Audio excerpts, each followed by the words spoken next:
Bigger, better, bolder. The cold, hard truth is taking talk to the next level.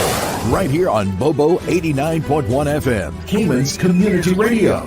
We are still spilling the tea and committed to being part of the change that Cayman so desperately needs. Join Sandy Hill weekdays from 7:30 a.m. for Premier Access, Cayman Voices, Truthful Thursdays, and much more. Cayman's #1 talk show is now bigger, better, bolder, and more than talk. Getting results with hot topics, consumer reports, court exposés, and more. I've come to set the record straight. I've come to shine the light on you. Let me introduce myself. I am the cold, hard truth.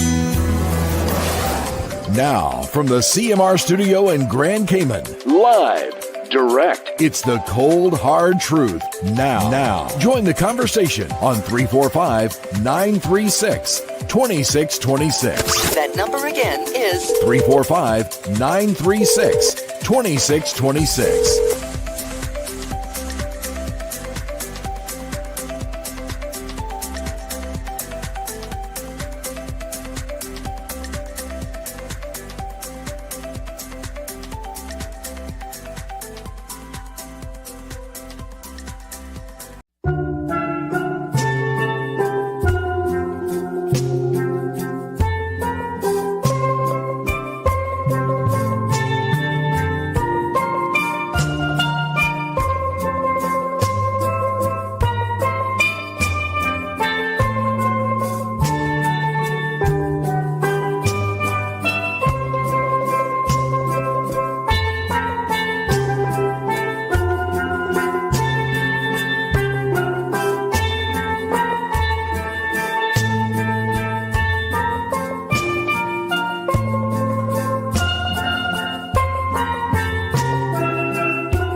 Good morning, Cayman Islands, all of the beautiful people, Grand Cayman, Cayman Brac, of course, Miss Valda, special good morning to you, my lovely. Hope that you are doing well. And of course, Little Cayman, let's not forget the few people that live over there. They're special too, you know, why not? So good to see everybody here this morning. We got a good show lined up for you. Actually, I seem to be missing some regulars. I bet they're sleeping in this morning. Don't have me play my wake up song. You guys are going to be in trouble because when I play that, the kids in the cars driving to work with mom get so excited. Here we go. That's right. Get up. Oh, yeah. Here we go. I'm going to play Everybody this until wake up. 200 Wake people. up. Everybody wake up. Wake Wake up. up. Open your eyes. Jump out of bed. Open your eyes. Jump out of bed. If you're on the bottom bunk, don't bump your head. Good morning, Debbie. Joining us from Thailand. Everybody wake up. Wake up. Wake up. Everybody wake up. Wake up. Wake Find up. your shoes. Find your sock. Find your shoes. Find your other sock. Don't hit the snooze on your alarm clock. Oh, my gosh. I know some days it's Everybody hard. wake up. Wake up. Everybody wake up. Wake up. Everybody wake up. Wake up. Everybody wake up. Wake up. Toothbrush. Toothpaste. Now wash your Your face. face. Roll out. Sound off. Come on, It's time to Nadisha. get Wake You up. gotta get up. It's time to get up this morning. Yes. How are you guys doing? I know it's an annoying song. Let me pause it. Hold on. It kind of auto plays. It is like the most annoying and most amazing song all at the same time. I absolutely love it. I love it. And I remember when I used to play it, sometimes I still pull it out for Gigi. When she doesn't want to get up in the mornings, I'm like, I know what to do. And then I tell Alexa to play it. And then she starts to smile and she rolls over. She's like, okay, mom, I'm getting up. I must say, though, most mornings, unlike me, she's definitely an early riser. She gets up pretty early in the morning, sometimes like 5 o'clock. She gets up on her own and she starts to get ready and she'll get ready and then go lie back in bed. And I'm just like, yeah, okay. I got to tell you guys something. You want a secret? All right. Sandy's going to let one of her secrets out of the bag. You guys ready? Here we go.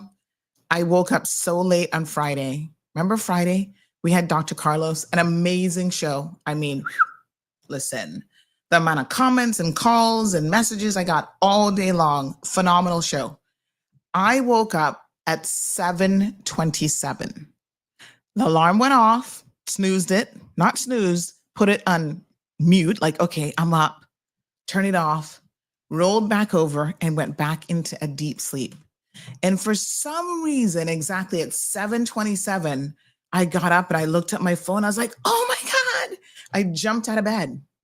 So that's why you might have noticed a little something peculiar with Friday's show, how I didn't say good morning to anyone. I just started playing like Miss Vala's interview right away. That's because I was buying myself some time to run in the shower, get ready, brush my hair back, put on a little lip gloss, and get back in the studio. Phew. Thank goodness I don't have to go far to get in the studio. Wow. And I couldn't even tell you guys on Friday. I'm like, oh my God, this is so embarrassing. We have a guest in the studio, first of all. We're family. We're dysfunctional. We get it. But we have a clinical psychologist. I can't be telling him that I overslept. Not the day that he's coming for his inaugural, show visit with us. So I totally, really? I totally was like, I'm here, switch it on, let's get it done. But yes, one other person knew because she messaged me when she saw Miss Vala's interview. She was like, are you traveling again? Is this another one-day trip? Because she notices that I'll play like video stuff, no live intro, no nothing. And I was like, no, I'm just trying to get ready. Listen, exciting week ahead. We've got the Minister of Education in this morning. I think this is his first post-election visit, I believe. I stand to be corrected, but I kind of think so. Those of you who are traveling, we've got a 3-car accident by Hurley's. Is it actually in the roundabout or close to it, heading into town? Nothing serious, but y'all need to pay attention when you drive and get your dash cams. A few of you bought them for dads for Father's Day. Great Father's Day gift. I know the fathers appreciated that. You get to have them be safer on the roadway. Evelyn says, good morning, honey child. You look fresh this morning. I think I got a lot of rest this weekend, actually. So thank you. Nothing different, really. I haven't even did my little eyes or anything. Eyebrows are not done. But yeah, I think it's just good old-fashioned sleep. It does the body wonders. So listen, exciting week because you guys know that June 30th, come hell or high water, we are going to be launching CMR TV. Even if it's just one show. Well, there's not much competition out there. But we're going to hopefully launch with at least 5 to 10 shows. But I'm so excited because it's coming. It's coming to come, as Caymanians would say. And so, yes, we are getting organized. We're getting it done. And we have special guests in the studio all week long talking about their specific show contents. So without any further ado this morning, I'm going to introduce our first guest. Her name is, you know what? I should have done a proper bio on you, girl. Hold on. I think most people know you. But hold on. Let me throw a little something together this morning. Yes. So Aniki Brown, she is an author. She is a daughter of the soil from the heart of the Cayman Islands. Time to get inspired, informed, and empowered this morning by our first guest, Aniki Brown. So she is really about celebrating all things literary, a book nerd, love it. Caymanian culture, highlighting impactful voices, exploring our lives through words. And I must say that she is also a guest who has a good command of the English language. Like when she writes you a card, you read it and you go, wow, like this is heartfelt. This is someone who took the time to put pen to paper and not just put pen to paper and scribble a little something. She put her heart and soul into it and words that matter. So without any further ado, good morning, madam. Good morning. How you doing? I'm good. Oh, you're coming in nice and strong. Let me just put my volume down a little bit. It's a fancy headset. Sorry. It's a fancy headset doing it. Mm-hmm. Good morning. I'm fantastic. How are you? I am well. I also have company, so if you hear a little barking going on, I have a active Rottweiler somewhere near my feet. Okay. Good morning.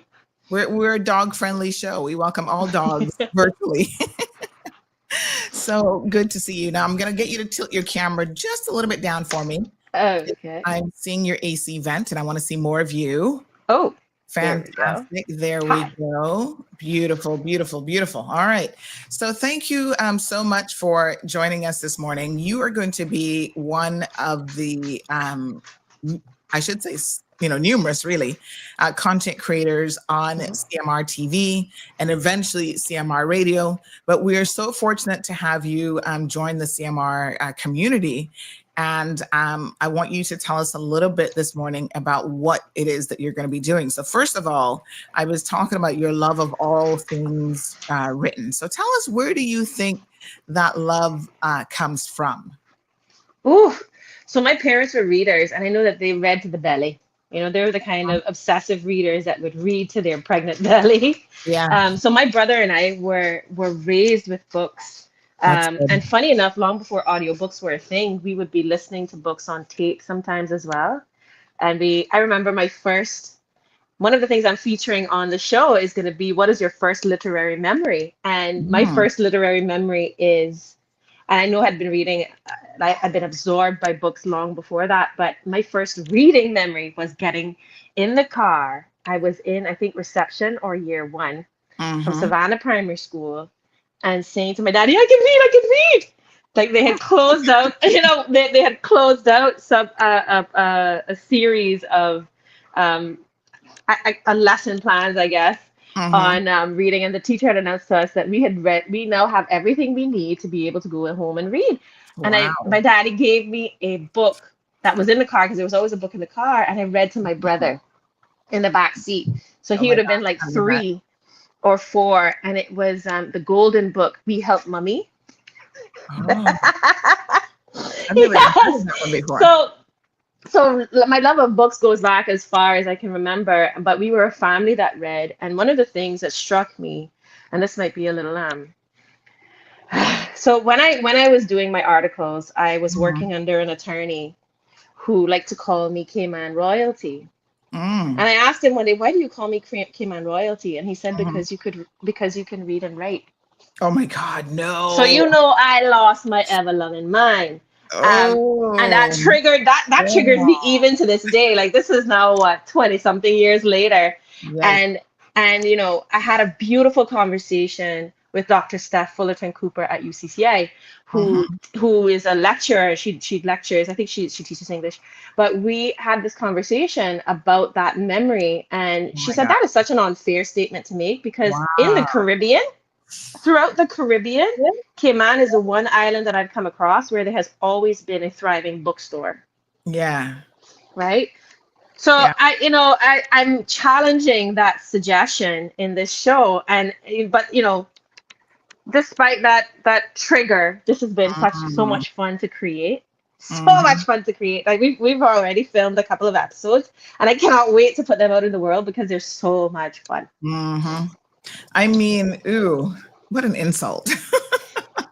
That's all right. That is, That was handled in the moment. yeah, I was gonna ask you, how did you respond to that attorney? I would have been like, "Excuse me, what did you just say?" Yeah, Wow, I was a spicy 24-year-old, so I handled it. Had a lot of lip. That body had a mouth. love it, love it, love it, boy! I tell you.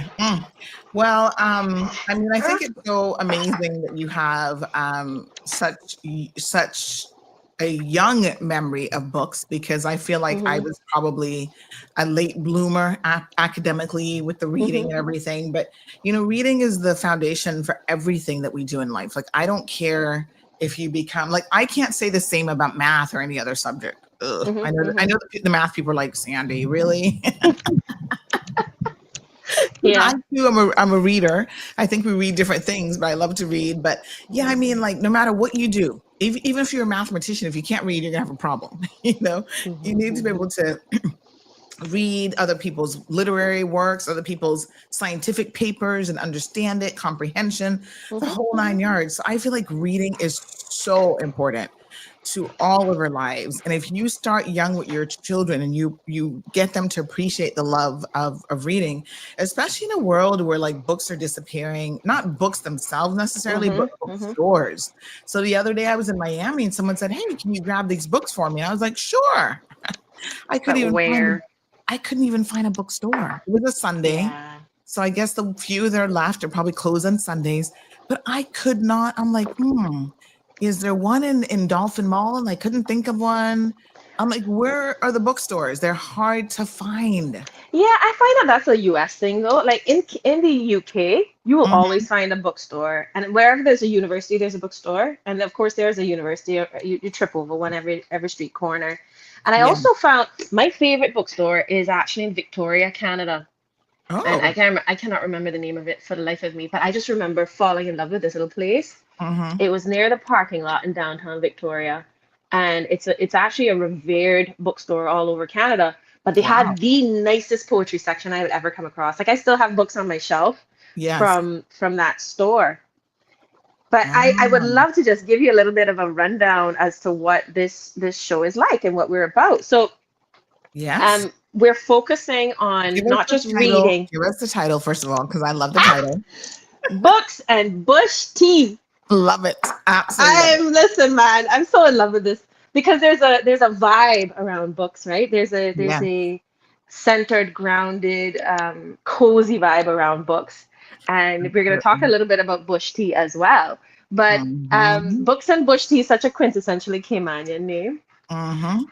But we're focusing on the Caymanian reader, but also the Caymanian writer. Mhm. So this is all things literary, and I'm glad you introduced it that way because that's exactly what it is. We're focusing on multiple types of reading. We're focusing on types Mhm. of writing and the earliest literary memory of every person that we're interviewing. And the fun part about this is that not everyone reads the same stuff. So Mhm. we've had we're having an episode on romance, which I'm super excited to record. That one's going to be so much fun because Mm. romance gets a lot of bad press, but Yeah. it's also seen a revival. So I'm going to spend some time with someone that introduced me to the value of romance as a teenager, learning about relationships, learning about intimacy, and she was actually somebody that led me through that journey using the books of romance. So that, and she's also has a history in health education, which Wow. I think is actually where you see a really powerful Yeah. value of romance. I also have an episode that's coming up on astrology Okay. and how to like the reading of astrology and the really good books, the foundational books. I also had one of the coolest interviews that I hadn't really thought of that came to me was an interview on plays, reading and writing plays.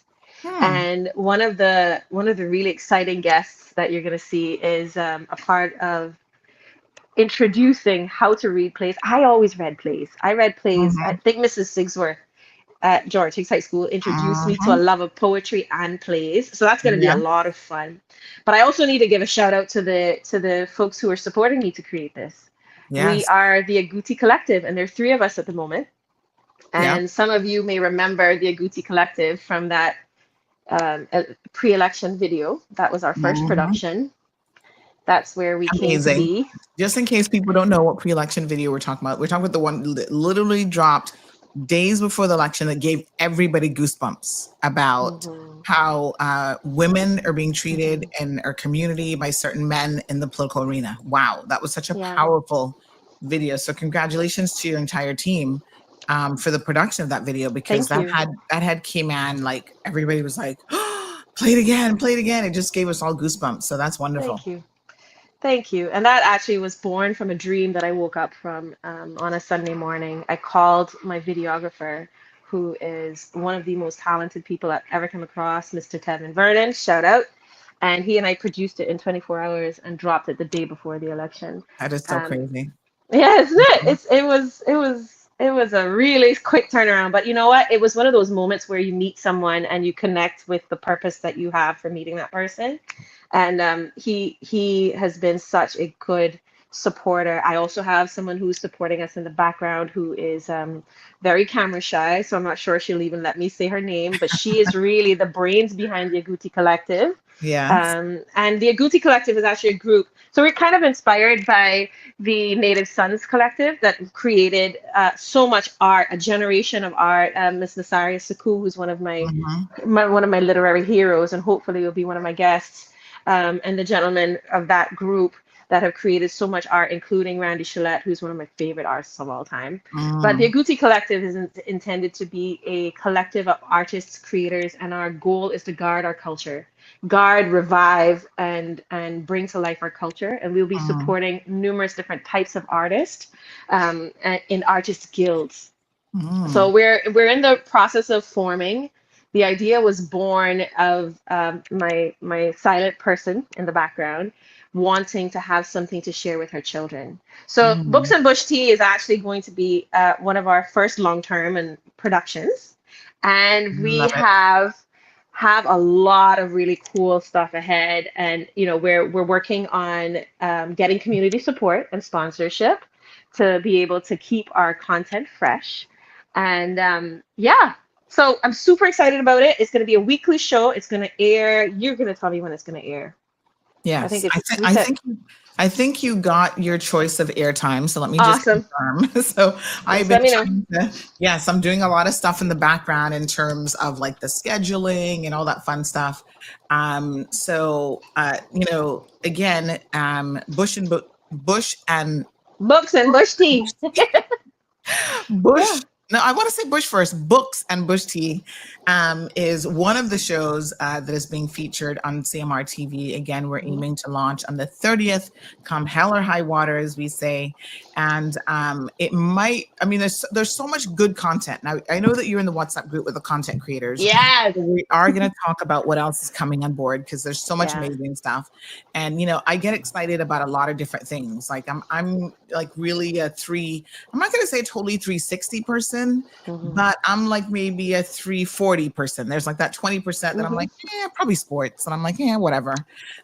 You know, but we need a sports person. So if anybody's listening and they love sports, bring sports to life, because we absolutely need that. But yes, we've got a phenomenal lineup of talent and individuals, and I'm just so excited about this. Lots of opportunities here, which means that, you know, companies can support, they can sponsor, they can do so much stuff. So Thursday evenings at 8 p.m. is when we are going to have them launch. It's a weekly show. It's a weekly segment. And so it's just, you know, amazing storytelling. And already I should say that Books and Bush Tea is having people reach out through me who want to be interviewed. So we've got Mr. Roy Bodden. Let me give him a shameless plug this morning. He has just launched his 9th book, which I got a little bit of a preview. It's called Deconstruct and Development, Immigration, Society, and Economy in the Early 21st Century. Look at this, folks. Nice. I ran into I'm him. so excited about that one. That one is super, super excited, because Mr. Roy is a mentor of mine who supported even the publication of my book. Which is something that he keeps pushing me to publish, but he's such a hero when it comes to documenting our history and doing it so brazen and courageously. I actually am really looking forward to that interview with him. And I noticed that I've kind of saved him. I want to make sure that we're all buttoned up before I go and sit down in front of him, because it's like going home to daddy, you know. but Mr. Roy's book, his books are so powerful. You need to have every one of his books in your house if you live in the Cayman Islands. But it's a lot. It's phenomenal. I'm really, really excited about this. So yeah, people are already reaching out saying, hey, Sandy, I heard that a book show is coming, and, you know, I'm an author and I want to feature. Oh my gosh. You know who else you can interview? Miss Mary. So many Caymanian authors that sometimes we kind of like forget about. So I am just really, really looking forward to this show. I've already got someone saying that they would like to join the Agouti Collective. So yes. Just message us. Okay, so how you can contact us? We have just started an Instagram. It's called Agouti Collective Show. No, sorry, I'm lying to you. Books and Bush Tea Show. That's how you find us on Instagram. Books and Bush Tea Show, and it's AND, no ampersand in the middle. If you'd like to get in contact with us by email us at agouticollective@gmail.com. And we will reach out to you and set ourselves up. Like, we're still in the formation phase, so just be patient with us, because we're creating the show and the collective at the same time. But I am so excited to create this and co-create this, because there's so much talent in Cayman. There's so much talent in Cayman, and you're seeing that we have, like, one of the things that I was excited about on the election path, because, you know, I got a little bit involved in some of the politics and so on, which we will just leave that behind for now, because we are where we are, was that there was such a vision around how to create access to our talent for the world. Now, how does our talent get from Cayman out into the world? We're seeing like beautiful success stories, like Sarah Collins in the writing space. We have Grace in the acting space. We're seeing musicians that are starting to make it huge internationally, but there's no incubator process. This is one of the things that Agouti Collective wants to be a part of. It's not our primary goal. Our primary goal is to support creation initially and culture. But at the same time, you know, Jamaica has been such a good example to us on how to market your culture as not just tourism, but actually as a huge contributor to the world. And so we actually are taking a look at how do we do that with Cayman. Absolutely. Yeah. But, you know, I could talk about this forever, Sandy. And I know. It's so phenomenal. So, let me run through, and I see we got a birthday. We're going to do a birthday shout out here in just a second to one of our usual, people on the show who's always watching, one of our usual family members in the audience in the class this morning. So I wanted to do a bit of a shout out to all of our content creators. And I know that some of you are probably sitting there going, I would like to be part of this. And you can be, because, we have 24 hours in a day. And if we could fill 24 hours worth of original content, oh my God, that would be so amazing. But even if we can fill just 12 hours and then do the rest and repeat, we'll take it. So listen, here are some of the shows that we've already got in the works for you guys. Super, super excited. Let me just do a quick run through of the list. Of course, this morning you've met, and throughout between now and the 30th, we're going to be having them come on the show, as many of them as are ready to introduce themselves, talk about their content, and what's going to come. So we have Aniki Hill, Books and Bush Tea. We have Tamsin DC, the AI Wave, a show all about all things AI. I'm excited about that one too. Me too. We have Amy Mobley, who's going to do the voice of the Entitled. Ooh, wait till you hear more about that one. I love the play in words for that particular title. We've got UCCI doing Frugal Feast. They're also going to do another show called the Cayman Classroom.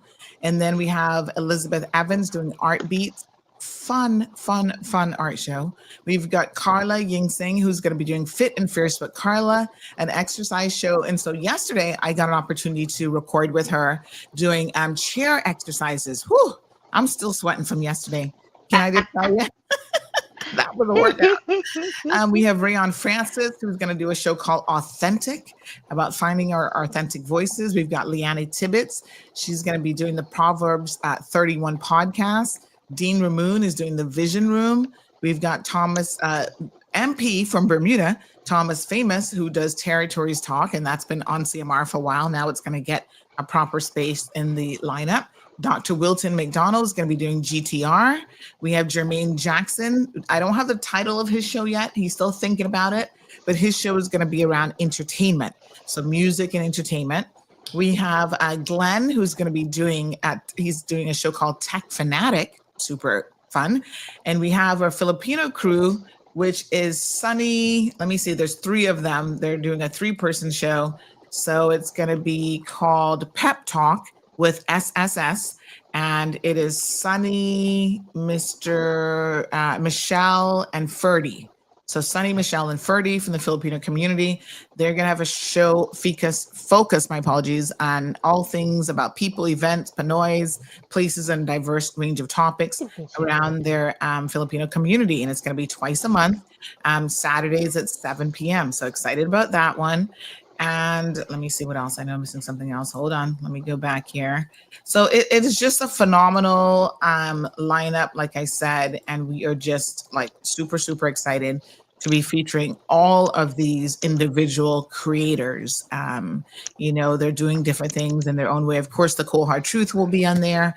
So yeah, if you're interested in joining, we've got a few other people who are still ruminating what they want to do. They're thinking about it. Some people are kind of interested, maybe doing like a political daily show Monday to Friday. But if you think that this could be you, hello, this person says, I'm so excited about a Nikki show. They put up their little hands like, bring it on, girl.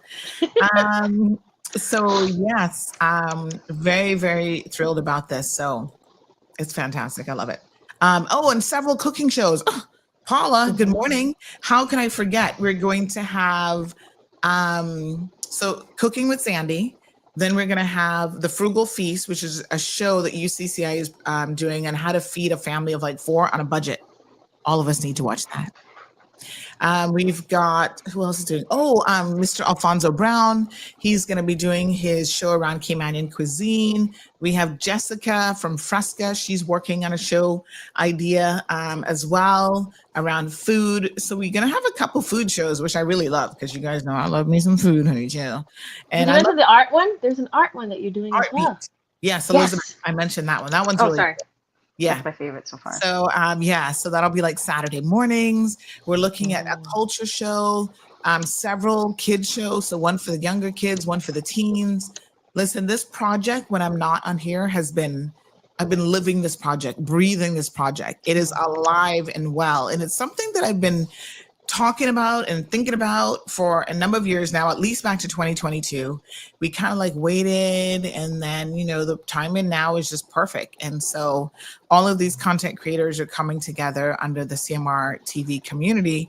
And we're going to have a lot of guests. So Paula's actually going to be one of our guests around like pastry related things. We have Mr. Dean, who's also a pastry chef. He's going to be, featured on Cooking with Sandy. And the premise of Cooking with Sandy, we're going to be coming into your kitchen potentially, and you can show us what your favorite dish is, what you enjoy cooking, and we're going to have conversations around the preparation of food. So you prepare the food, but we're going to talk about life and being a Caymanian and all these amazing things. So I am just, I'm excited. I'm excited. Sandy, can I give you a plug before we move on to your next guest? Absolutely. They're not here yet. I'm waiting on them, so take your time. Oh, okay, cool. All right. Well, don't let me run my mouth for hours. So I am so grateful for you because of the way that you have created this community of content creators. I don't know that you really talked about that at all, but you have been so supportive in how to create content and how to set yourselves up with the mechanics of a show, how to set yourself up with the material and the gear that you're going to need for a show. You've been very, very thorough in supporting this community to be created. And, anyone who is thinking about doing a show and feels as though that is a barrier, don't let it be, because Sandy's going to be one of those people that's going to make sure that you have the things that you need and set up. So that it's not just like you're just throwing us out and go do a show and come back. It's more like, you've checked in with us multiple times and provided us with really, really good material on how to do this and the mechanics of how to do this. So thank you for that. And that's your plug. Absolutely. Listen, I mean, a lot of people have sat back and said, even sometimes I get callers like, oh, I call into your show because I'd like to do one, but you've already made a successful show, so I'll just use your show. And I'm like, okay, that's fine. But, you can do your own show, and everybody has something in their minds that might be stopping them. Some little thing that says, no, you can't do it because you're not camera ready or you're not this. I'm like, listen, been there, done that. I'm going to help you come over those hurdles. We're going to kick those hurdles out of the way. We have an artist, Sonia, makeup artist. She's going to do makeup and fashion. Beautiful young lady. I spoke to her last week, so she's like super excited. Sarah wants to know if there's opportunities for advertising in these shows. Of course. Sarah, I'm encouraging not only and thank you so much, Aniki, for the shout out. I'm giving them the tools, the knowledge, information that they need to be as successful as anybody in this space. And it's a business in a way, right? So yes, they can take on advertisers. You can support them. That's what we want. In fact, Aniki, you don't know this yet, but one person that we pitched to last week just replied this morning saying they're talking it over with head of marketing. So, fingers crossed. But absolutely, Sarah, you can pick a show of your liking. If you want to just support CMR TV broadly, you can do that. But I'm encouraging people to support individual shows because that is how you support the content creators. I don't need their money. I'm not taking any show money from them. So when you advertise with them, now if you want to do a combo, which you can, advertising with them and CMR, then we'll work that out. But no, this is all about them and supporting small content creators who are going to make it big in no time right here in the Cayman Islands. So Sarah, definitely reach out. If you reach out to me, I'll be happy to put you in contact with whoever you want to support. The tech show, I think, is going to be phenomenal. There's lots of people who are in the tech space who can certainly sponsor that show. Fit and Fierce with Carla, another great opportunity. The art show. So if you're anybody who sells like art supplies, I'm thinking of all the office supply stores, education, you're in that space and you want to support Elizabeth with her show, by all means, come on board. So if you're a bookstore or a coffee shop, some of these content creators, they just need space. They need space to be able to, video record. Furniture stores, you've got a nice, beautiful backdrop. You can partially sponsor their show using your backdrop, and then they can give you a big shout out every time they, set today is being brought to you by my favorite furniture store, whoever Mhm. that is. And so, Mhm. yeah, there's lots of amazing synergy that can happen on the advertising front. Sarah, thank you for that really, really fantastic question. And if I may jump onto that, Mhm. Sandy, in a show like mine, where we're looking at fiction, nonfiction, we're looking at plays, poetry, prose, we're looking at all sorts of different things. If Mhm. there is content that you would like to see in this show, Mhm. please feel free to reach out. And if it's something you would like to sponsor, so for instance, there's a lot of synergy. One of my guests is going to come on and talk about David Goggins and talk about the what's his book again? Can't Hold Me Down, I think, or Can't Hold Me. Mhm. And of course, there's a lot of fitness, there's a lot of male empowerment, there's a lot of non-toxic masculinity. So you can see Mhm. opportunities and synergy to sponsor a show that's specific to the business that you do. So Mhm. feel free to reach out. We can talk about what fits, what content fits, and there are whole shows that can be sponsored as well. Yeah.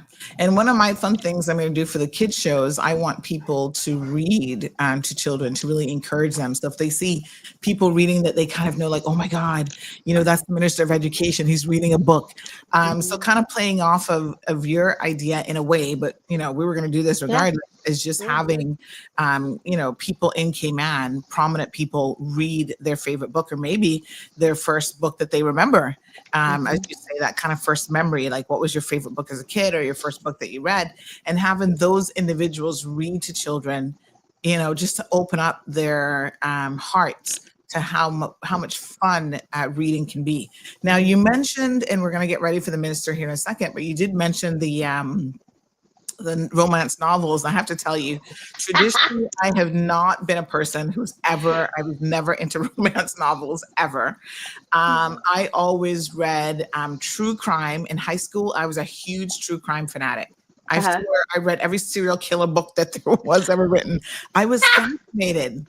Ugh, Yeah. a little bit scary. But I lived in Tampa, and I got to tell you, in Tampa, we had some pretty famous ones, even active when I lived there. And you'd Yeah. hear about these stories, and years later, when it was solved, it was like, oh my God, this person was a serial killer, the Ted Bundys of the world. And I remember Mhm. when I was going off to university, my aunt was so thankful that I had decided to go to USF, because the University of Florida, that's Gainesville, yeah? Mhm. UF had a serial killer in the loose as my high school year. All those kids were getting ready to go, and they were scared to death. All of my Oh my goodness. classmates, I know, they were like, oh my God. Thankfully they caught him pretty quickly, but that was like Yeah.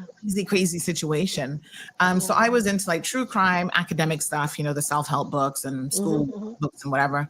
But as you get older, I feel like you do kind of go through. And of course, I was an English major in university, Mhm. so Mhm. I read all of the English The literature. literature. Yeah, from high school, we were into Shakespeare and Edgar Allan Poe, and so I was exposed to really interesting English literature, American literature background, and so I've Mhm. always like loved reading, but Mhm. romance novels only lately have I read one or two, thanks to the Yeah. internet, thanks to those annoying little things on Facebook. Oh yeah. Oh yeah. And it's like, I wonder how this one ends. And, they all end the same. Happy endings, but lots of drama in between. Oh, you'd be surprised unless you get into the Russian stuff and then everyone dies. Oh my God. No, But no, you no. know, but you know, the benefit of romance for me has okay. So I started out. I've always been a broad reader, but Yeah.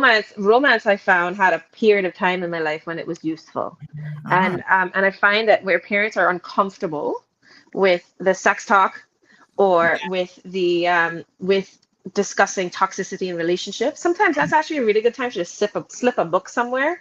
Okay. Depending on the age, obviously. But I actually don't read the very spicy stuff. I'm not a spicy reader. Hmm. Whereas the guest that I have coming on reads the Uh-huh. full gamut, and we talk about it, right? I like closed door romance because it has to have a story, but or Okay. I like I'm a fantasy reader, but I'm not like that heavy, like um, you know, dark goddess, dark god type, Yeah. vampire slash someone with wings. That's not my Mhm. stuff so much. I like to hear about it, but I don't really get absorbed into those types of books. So fantasy is for me. But this guest is actually, she reads a full gamut of romance, and the Mhm. benefit of reading romance. There's actually an essay I want to talk about at some point on the Mhm. show that is I'm in love with. It's called "Marry an Illiterate Girl." And it talks Mm. about the complexity of Okay. thinking. of people, the complexity of thinking of people who read.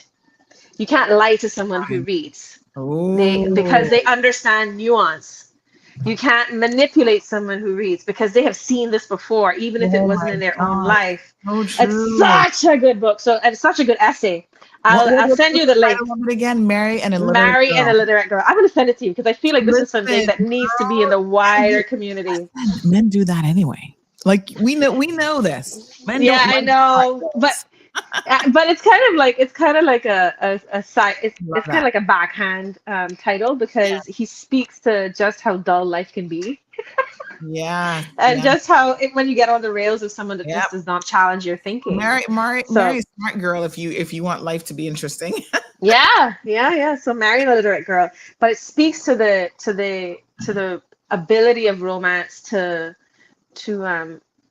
have you challenge the way things happen in relationship. Relationship is a big part of our lives, and we don't talk about it enough. We are Yes. not trained in how to think about it. We are not, and so you see young people getting into very toxic things without Yeah. challenging their generational conditioning, right? Mm-hmm, So that's mm-hmm. where I find that romance really comes in powerfully, and I'm really looking forward to that show because she has Okay. such a broad romance readership, like Yeah. her history of romance. I read Okay. everything. I read nonfiction. I read fiction. Yep. But the heavy spice doesn't really get much from me. Okay. All right. Well, folks, very, very exciting. Again, Roy Bodden is going to be one of her guests coming up because he is launching his ninth book, J.A. Roy Bodden. Again, this one is called Deconstructing Development. We'll be having that feature. That interview will be featured specifically on here.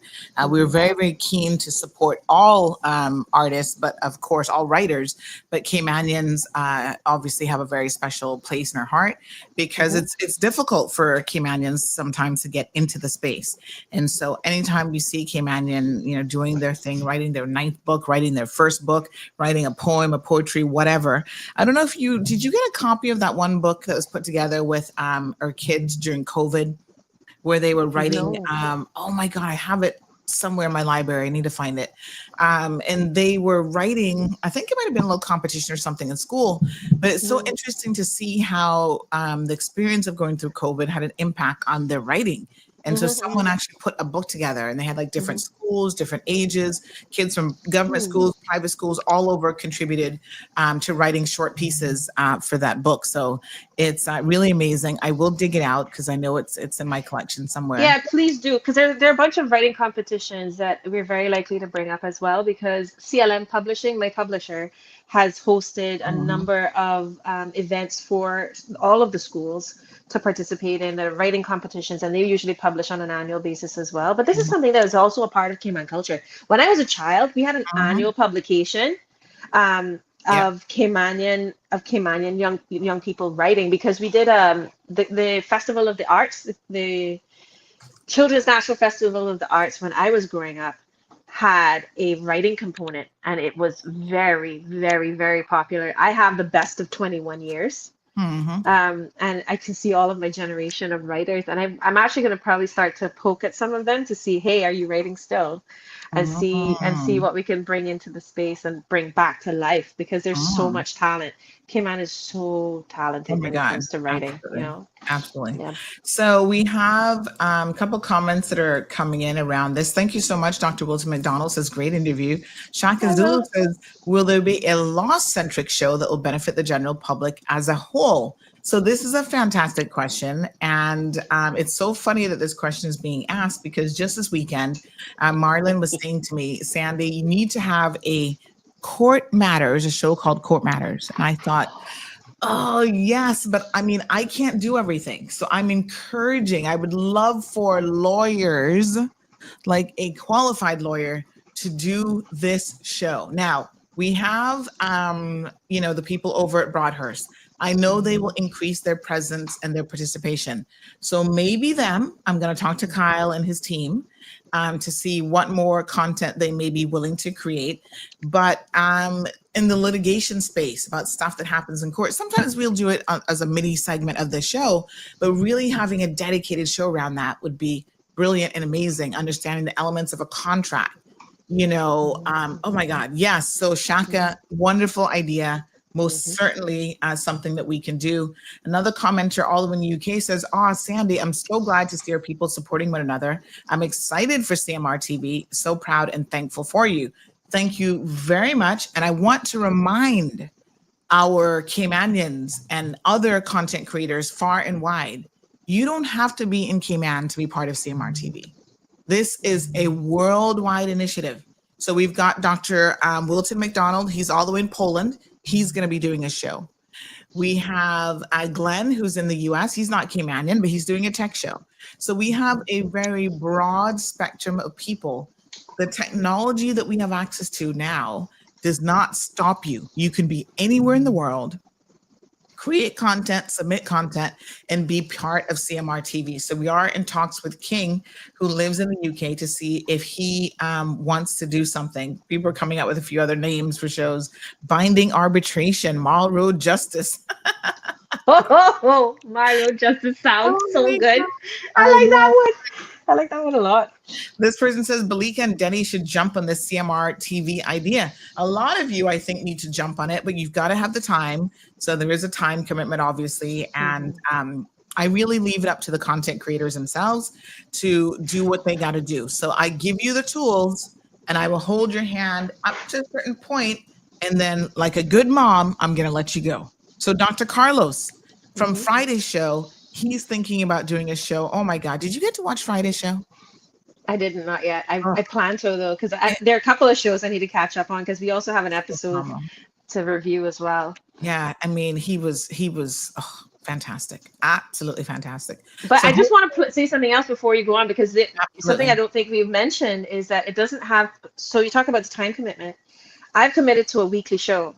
That is a big commitment, but you have the opportunity to do something monthly or every other 2 weeks and so on. So, your participation in CMR TV will be dependent on your ability to commit to the time. So really, really taking a look at that is will be useful.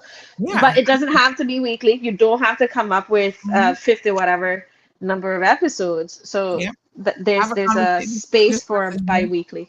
Yeah, just message me and we can certainly, Blair is saying, what about a plant-based studio with plant segment? So I had actually reached out already to the gardening club, and I had said to Miss Shirley, who's a member of the gardening club, I'm like, listen, why don't you and Miss Berna and some of your other gardening club members put a show together? And she's like, Blair, you messaged me. You could be the one to have lunch to talk about it.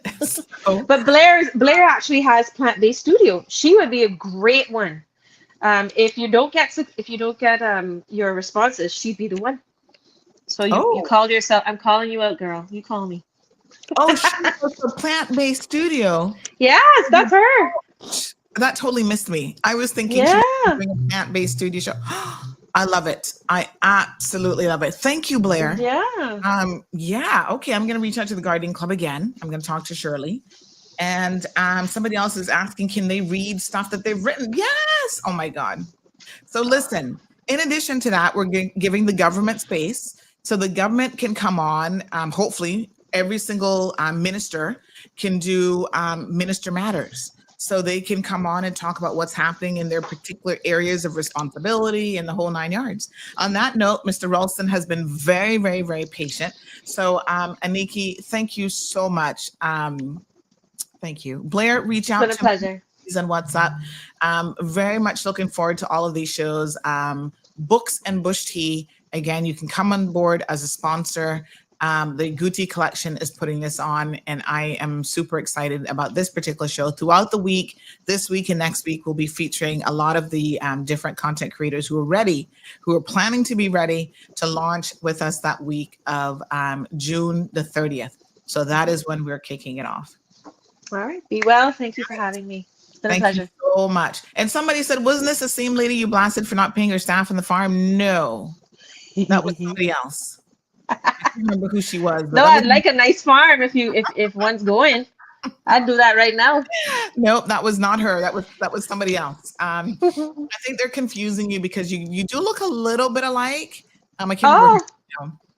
Okay. She's into law, and I think she does artistic stuff. I don't think she actually. I don't know if she's an author, but she paints or something else. So Okay. total confusion, Alfredo, but nope, not the same person at all. All right, my lovely. Thank you so much. Appreciate it. Take care. Have a good one. Have a good Bye, one. guys. And most importantly, she doesn't have a farm. So, all right. No, somebody said, no, that was Colleen. You're confusing people. Yeah, I can't remember her last name either, but not the same person. All right. Anyway, fantastic. Very, very exciting things happen. So again, if you're still sitting there musing over it and thinking about it, ruminating, call me. Don't let it go to waste as an opportunity. And we know that some people are not going to be ready day one. Maybe a week or two in, you're ready, and yeah, come on board as well. All right. Collective. Thank you, Shaka. Did I say something else wrong? Who knows? It's Monday morning, folks. All right. So thank you guys so much. What do we got? 400 people already here. Somebody says Kyle was trying to do a sports podcast. Maybe he'd be interested, and have one other person who's more corporate. They might be interested. Listen, I'm going to message him right now. No, because, okay, we'll talk. All right. We will talk after the show. All right. Good. All right. So that's an idea of someone to tap into potentially. You know who else wants to do a show? Is Wendy Ledger. She actually reached out and she's like, Sandy, I want to do a show, but I don't understand all this fandangling new stuff that you guys are doing, but I have the show concept. I can script it and everything. She wants to do a comedy show around news. And she wants me to co-host it with her. I'm like, let's talk about it. So I'm going to reach out to her again. And somebody says, white is indeed your color. You're going to be surprised to know that this actually isn't white. It's a baby blue. It might look white to you guys. Let me turn off my lights. I'd have to turn them all off. This is actually a light blue. It's like a baby blue. So it's not white at all. Yeah, which is kind of funny. All right, so I'm glad that you guys are enjoying the smooth skin this morning. The aloe, the olive oil skin. And I think really the glow is coming from what I told you guys I did last week, where basically I was in Miami for the weekend and I had my little Vietnamese lady just basically wax my face. So, that allows the face to glow even more than it did before. So thank you guys so much. I don't do much else in terms of makeup, little lip gloss, and we're good to go. Another person is looking at doing a finance show. And so there's lots of great stuff here as well. Reach out. I got teachers messaging me like, I want to be part of this show around reading. And oh my God, I love it. Rolston Anglin. Good morning, sir. How are you? Sandra, I'm good. Is this your first time back with us since you won the election? Yes, it is. Oh my Yes, it goodness. is. All right. So we have got to welcome you and congratulate you all in the same breath. Minister, the Honorable Rolston Anglin with us this morning. Good morning, sir. Good morning, Sandra. You're hearing me fine, I presume? Yes, hearing you loud and clear. In fact, you're coming in so good, I had to drop your volume just a little bit. Okay, that's fantastic. Thank you so much for joining us. And more show ideas coming in. Thank you so much, Shaka. Love the ideas, but what I need more than ideas, because as I always say, ideas are a dime a dozen. I need doers. I need people who are like, I love that idea, and I'm going to bring that to fruition. So that is really what it's all about. So, Minister, thank you so much. I know you got to sample a little bit of that show as you came in earlier. And we're just so excited about CMR TV. And I'm hoping that this current government, this coalition government, will be playing an integral part in the CMR TV programming, making sure that the people of Cayman are well informed as to what is going on. Now, you've hit the ground running, of course, as we expected that you would.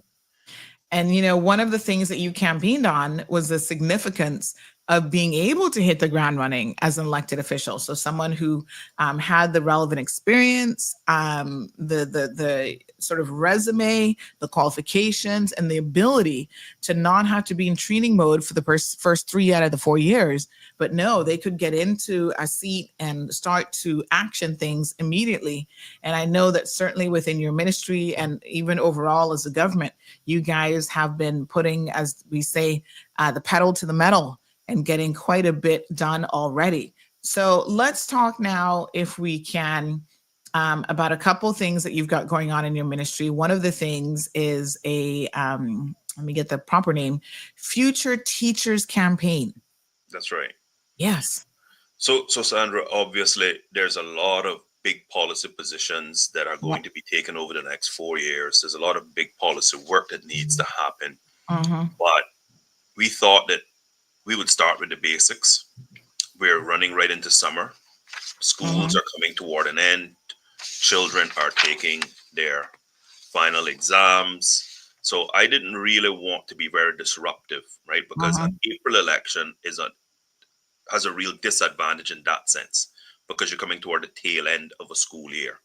And so we thought, let's deal with the basics, the foundation. The foundation of education are excited, great teachers, motivated teachers. We know this is the first in a series, and this is going to be a strategic campaign to boost Caymanian representation in the teaching profession.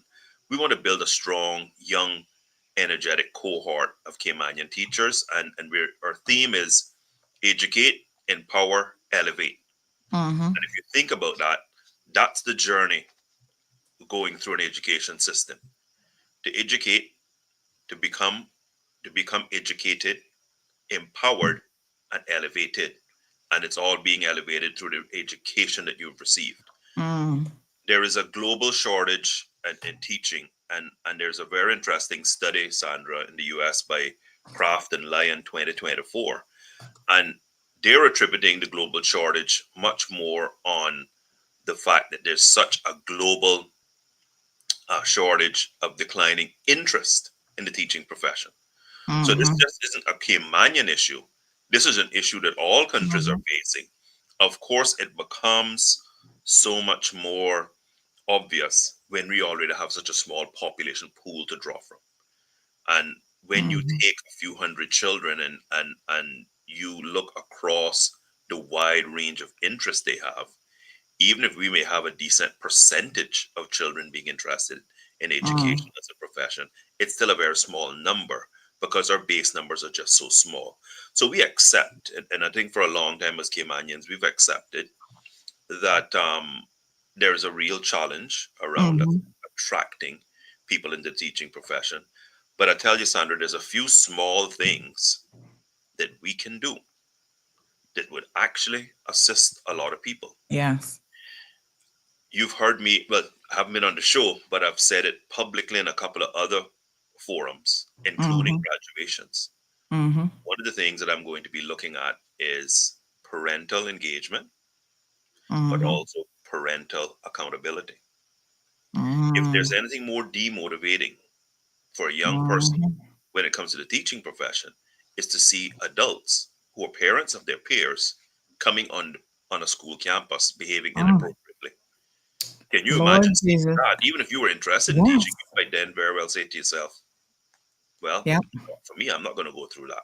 Yeah. And so, you know, Rolston, people might think, oh, well, this isn't happening in Cayman, is it? Because we've got listeners from all over the world. I actually got a video just a couple days ago. I haven't shared it yet because my jaw just dropped open. But a parent carrying on in the worst way at school, threatening other school kids. And so I have, had family members who were in the teaching space, and they've had to put up with this kind of behavior. Yeah. And those are the sorts of things that are not going to be tolerated anymore, Sandra. I can tell you, I've already told the team to start researching globally how parental accountability is framed legislatively.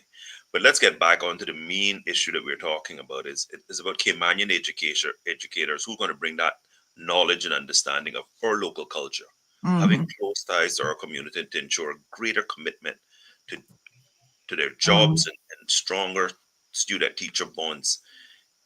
When you have your own, teaching your own, there is something very dynamic and special about it.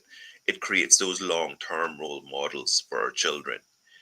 Hiring more qualified Caymanians in the education sector is a key part of our nation building, but it's also future proofing our community. Because the fact is, right now, we have to rely, by necessity, we have to rely on a lot of outsiders. So a lot of people bemoan that fact. But what are we going to do? Right. There is no other choice right now. We need a certain number of teachers to teach the over 5,000 Caymanian children that are in the system. And so the fact is, we're looking for parents to really encourage their young children to become teachers. But before I move on from that point, I do want to also say, Sandra, that one of the things that is not lost on me is that for those who come here who become good teachers from wherever they are, who are making a positive impact, I want to thank all of our educators for wherever they're from. I can remember right now, my first teacher was Miss Jean Ebanks, who came here from another country. She was my primary one teacher, and every time I see her, I give her a big hug because of the impact she had on me when I was 5 years old. Mr. Peter Dutton was my accounts teacher. He was an Englishman who had a phenomenal impact on me. Miss Hedger, who forced this math focused student to at least understand that words in English really, really, really mattered. And so Absolutely. she sort of cornered me into becoming the sports editor of a magazine that we started on campus called Chit Chat on the Cayman Islands High School campus. And she would diligently ensure that we produced it. I think it was quarterly. And then she would get it printed and we would distribute it among the school. So we have to understand that we can't just be very negative toward teachers and then expect Caymanians to want to take up the profession. This is something about all of us as a community. Now, let Yes. me be fair, let me be clear. The job of the department is to ensure that every person that's in front of our children is having a positive impact, irrespective of where they're from, whether they came from Cayman or Timbuktu. Because if you're not being positive, that means you're being negative. That means you're having a negative impact on our children's lives. So this is about ensuring that we educate, empower, and elevate. It is about attracting the very, very best of our young people and getting them excited about the teaching profession and about coming on board. The other thing that's interesting is there are so many other jobs and professions that are education allied. So somebody might not want to be a teacher, a classroom teacher, but they might want to be a school counselor. They might want to be an ed psych, an education psychologist, right? They might want to be a careers teacher. So there are other aspects to this space that we need to also ensure that we're pushing, because persons who have to be special education needs coordinators or SENCO teachers, those very specialized teachers who have to work with our children who are challenged the most, is another critically important area. We know that art therapy, music therapy are growingly important areas of importance that uplift so many of our children who either learn differently or have some unique challenges. And so, like any other school population, we have those with those special and additional education needs. So we have to ensure that we're recruiting teachers and professionals who are going to assist all of our children across the widest spectrum, because we are looking to continue to be very inclusive in our school population and to in order to serve that broad range of children. There's a wide range of skills and personality types, and that is what is so exciting, is that there's no cookie cutter about trying to produce teachers, right? The other element is, do you want to become an early years specialist? Do you want to become a primary school teacher? Do you want to become a high school teacher? Do you want to be a math Mhm. specialist? So there are so much to offer in the teaching space, because a lot of times I think, Sandra, we just brand it and say, oh, let's get teachers, without Mm, really explaining to young people mhm. just how broad this profession truly is. And there is somewhere for a lot of different types of Yeah. individuals. When you look at Oh, yourself. so let us back up just a little bit then, right? So for the benefit of our listeners, just make sure we've got this clear. Give us a brief overview of what the Future Teachers Campaign is. So this is a series of strategic campaigns designed to boost Caymanian representation in the education sector. Okay. The goal is to build a cohort of Caymanian educators that's going to help shape the nation's future. And we're Mm-hmm. theming it educate, empower, and elevate. Now, that is in brief what we're trying to do. That's what we're trying to achieve. That's what the campaign is about. Mm-hmm. And we can't ever stop doing this, Sandra, because Mm-hmm. as I said, just look at the Croft and Lyon study out of the United States. Globally, there's a shortage of teachers, and globally, there's a decline in interest in teaching. And so, if we don't actually have a focused, strategic campaign on really explaining all there is to the teaching profession to our young Mm-hmm. people, Mm-hmm. then we're gonna, as a small community, continue to fall even further behind as we try to build up our cadre of Caymanian teachers. Mm. Okay. All right, very good. So again, our discussion this morning, I do see a number of questions are coming in, is around the Future Teachers Campaign and learning as much about that as we possibly can. So the theme for this campaign is educate, empower, elevate. That's right. What does that mean in the context of this initiative? So in the context, it really runs the gamut, right? It goes from the teacher to the pupil. Mm-hmm. So we're looking to educate, empower, and elevate Caymanians into and within the teaching profession. So let's get people in. Let's get them educated by Mm-hmm. going off and getting their qualifications. Right. Let us empower them when they get back to be good practitioners. Let's ensure for those who are going to work diligently and work hard and want to get into administration that they can elevate themselves throughout the profession. Because some Mm-hmm. people will want to be a classroom teacher, but some will want to eventually become a principal, or perhaps the director of education services, or perhaps a future chief officer in the ministry. So it's all about educating, empowering, and elevating those who enter, those who we recruit in. But as I Mm-hmm. said to you a little earlier, what is so good about when you think about that is that when you have a good teacher in front of children, they're looking to do the exact same thing with their pupils, to Mm-hmm. educate them, to empower them, and to elevate them. And so this theme really cuts across that entire classroom. It's for us trying to get Caymanians into the teaching profession by educating them, empowering them, elevating them, and they then coming into the classroom to do the exact same thing with the children that they have Mm-hmm. in front of them, to educate them, to empower those children, and to elevate those children. Now, this isn't a short term goal, obviously, and you don't sort of become a teacher overnight. I'm always interested when people say, oh, it becomes, you take X number of years to become a lawyer or a doctor, and you have to be dedicated to the profession to kind of move up. I find that teaching is often very much the same as, other professions. It will take some time, certainly, for you to get there. If you want to become a chief officer, that isn't going to happen overnight, obviously. And there's only so many chief officer positions that would be available within education. So let's talk about how you are trying to and why it's important to encourage more Caymanians to actually enter the teaching profession, particularly at this time when they struggle with disrespect. They struggle with students who, raised a little bit differently in a different environment that can sometimes be aggressive.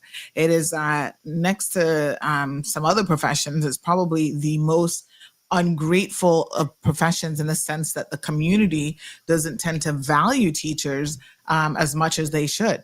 Parents are disrespectful, kids are disrespectful, sometimes community leaders even are disrespectful towards teachers and people in that profession. So let's talk a little bit about the necessity to encourage more Caymanians to actually pick this up. Does it have to be your first passion? Are there other ways that you can think about a teaching profession that you would encourage? Maybe you've got a young Caymanian who's out there right now listening to this program and hadn't really thought about teaching. How do you get them to think about it? Well, I think the first thing that you think about is national pride. We're looking to future-proof our country, right? In my first time in Parliament and those 12 years, I used to always say, a nation that can't teach itself, police itself, judge itself, heal itself, how great a nation are you? And if we're looking to become the greatest and the best possible version of ourselves, we need to be able to do those four things, Sandra. We need to be able to teach ourselves, police ourselves, judge ourselves, and heal ourselves. Teachers, policemen, judges, doctors. Very, very all important baseline professions that are critically important to any community. And Cayman is no different. And so it is about how do we future-proof our country, right? Anyone that gets into the teaching profession, you're helping to ensure that our future is more secure, that we don't have to look overseas to get people to come in to do the very basic thing, that we want for all of our children, which is to go through an education system and get a quality education. Let's face it, that's what every good parent wants for their child. That's the one thing that everyone can agree that we want for a child. And so for anyone out there, you are going to become a part of the most noble and most valuable profession. And being a Caymanian, you're able to bring a very, very different experience because you're Caymanian. And that's how it is in every country. Every country is raised and you become uniquely you. And so that would be what I would say to anyone who's on the fence and saying, do I want to do this or not?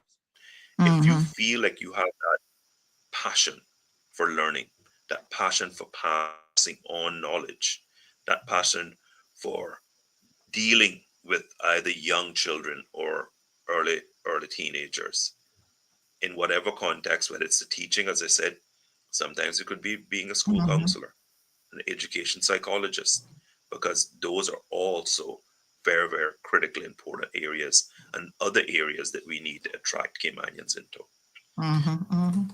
But we also, Sandra, as we're rolling this out, this is going to be part of an ongoing mission.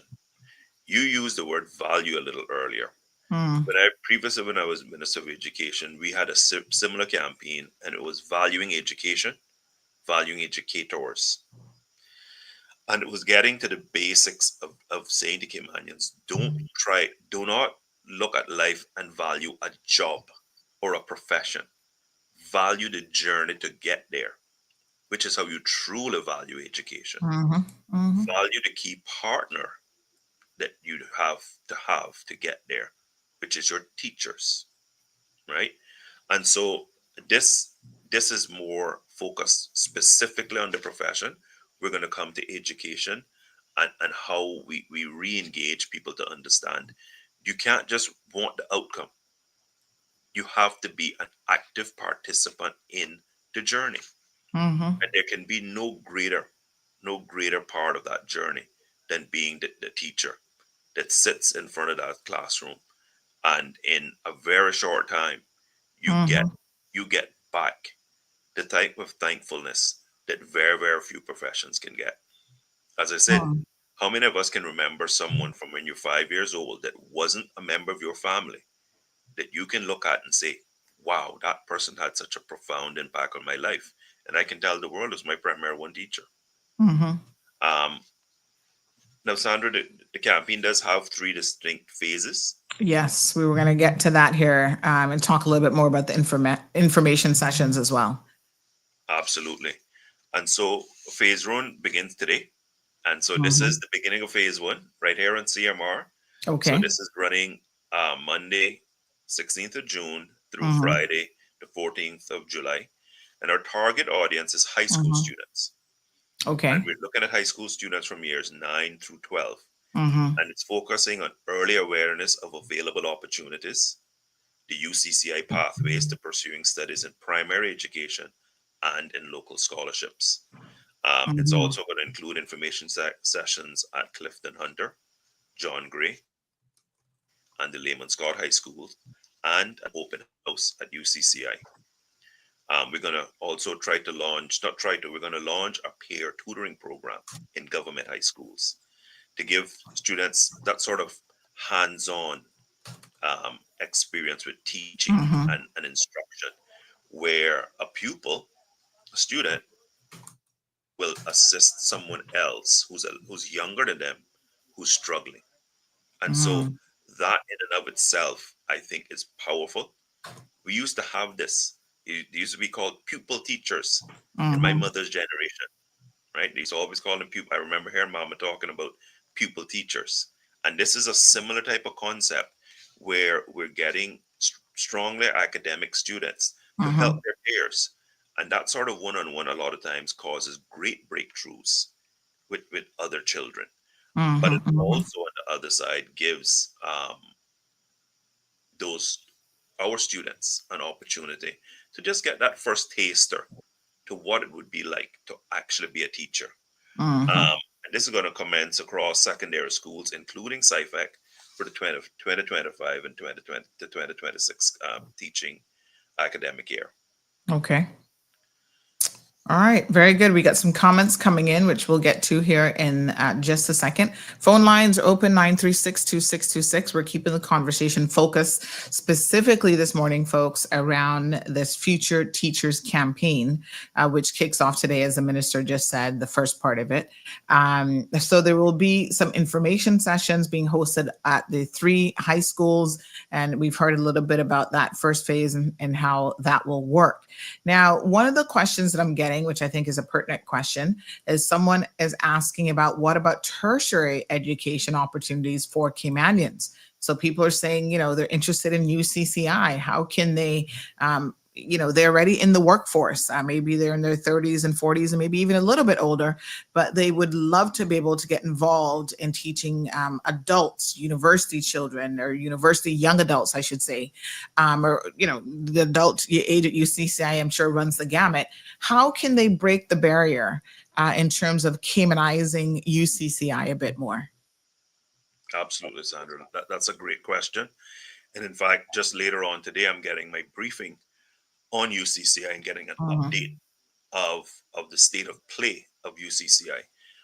That is an absolutely fantastic question. That is something we're going to be turning our minds to once we have cemented down this campaign, because the author of the question is absolutely right. We do have to ensure that we move on to getting more persons with masters and PhDs who either want to be full-time instructors or certainly adjunct or part-time instructors going in and teaching specific courses. And we know sometimes professionals will go in and say, teach a course in the evening or get time off from work if they are a business owner and can fit their schedule around teaching specific courses that is of interest to them. So I think the key thing that we have to recognize is we have to get to the point where we have people going right up to professorship, but also persons who will be adjunct and assistant professors as well. So those opportunities are critically important. And we will be focusing on that next and looking at how we would fund those sorts of scholarships.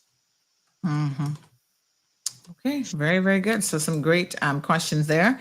Let's take another one. This person says, I know several Caymanians that would love to teach or do other things in schools, but can't afford to pay for the required degree to even enter as a teacher's aide. Will government be helping with assistance in this area? Right. So Sandra, that person is kind of egging me on to say a key um, policy position that I have to take. Mm-hmm. And I'll pose it as a question. One of the things that happened in the 80s and I think into the 90s was if you got a scholarship to go off to study education, you mandatorily had to be a teacher's aide in the system Mm-hmm. so that you actually got a flavor for what you're getting into and you were sure that this is what you wanted to do. And prior governments did this because they didn't want people to go 4 years, get a degree, Mm-hmm. another year, get qualified, and then come home, get into a classroom, and within 1 year they're out of there because they're like, this isn't for me. This really isn't what I wanted to do. And so, yes, this is something that we're looking at very closely. How we tie the actual old school teacher's aid program to our scholarship track. Now, to answer the question more specifically, we've there is a program in place right now that has brought in a large cadre of Caymanian teachers, aides, and assistant teachers, and they're all paid full-time positions. So yes, those opportunities do already exist in the system, but I just want to reiterate that certainly going forward, we're going to be looking very closely at whether we tie a mandatory year of doing teacher's aid and then going off to university. But this question also allows me at this point to segue Mm-hmm. into another point that I was going to make a little later on, but I'll make it now and I'll make it a little bit later. Right now, anyone who takes up a scholarship to go into education Mm-hmm. already gets $5,000 more than every other scholarship recipient. So the standard scholarship is $30,000 CI per annum. Mm-hmm. If you're going into education, it's $35,000 per annum. Mm-hmm. Trying to encourage more Caymanians to get Mm-hmm. into the teaching profession. Mm-hmm. Okay. Wow. Did not know that. So that is very, very good to know.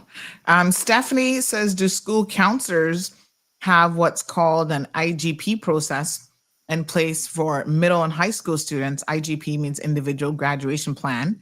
It's an interview process that starts from middle school and follows them all the way through graduation. And it helps students identify their interests versus academic strengths and see how those two can align for career choice. Right. And so that is an area that we need to improve in our system. That's just the bottom line answer to the question. But Mhm. as we roll out, and people call this a lot of different things, and we haven't settled on a name yet. But let's just call it civics for now. Mhm. When we roll out our curriculum, that is going to span across the system and will be interwoven into the curriculum. So you're not going to have children going into separate sessions. A Mhm. key part is not just about asking young kids what they want to do, which is a very difficult question. Let's face it, right? When you're 7, 8 years old and you ask a young child what they want to do, they're 7 or 8 years old for a reason. But the key is about ensuring that young people at an earlier stage start to understand what our Cayman Islands look like. What are the jobs and outcomes that are more prevalent in Cayman? And so one of the things, Sandra, Mhm. that we're going to be looking at is ensuring that literacy gets tied to how our economy works so that Mhm. children start to read more about how Cayman actually works. That's going to help them start to frame in their minds, okay, here's what I might want to do when I'm big. But to answer the question directly, and it's a very, very good question, and I thank the author for that question. No, we don't have this formalized in the system, but it is something that I want us to move toward through our civics aspect of the curriculum or character development part of our curriculum that will go from primary straight through the end of high school.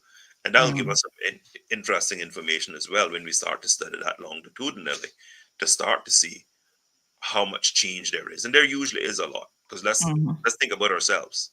When I was a young Mhm. boy, I wanted to be a carpenter. For years, I wanted to be a carpenter. Then I had Mhm. a big older cousin who became a policeman, so I wanted to be a policeman. Mhm. And then I loved geography, so then I wanted to be a Mhm. weatherman. Then I decided, nope, I want to be a pilot. And then at 14, I sat in my first O level accounts class and decided I want to be an accountant. So, that is the journey that most of us go through. Very rarely you're going to be very young and you can predict what you're going to want to be when you become an adult. But I understand the process and what the author was asking. And that's an important part of things that we should be and need to start implementing a lot more systematically Mhm. in our system. And we're rolling out a new student information system. That'll be a future show.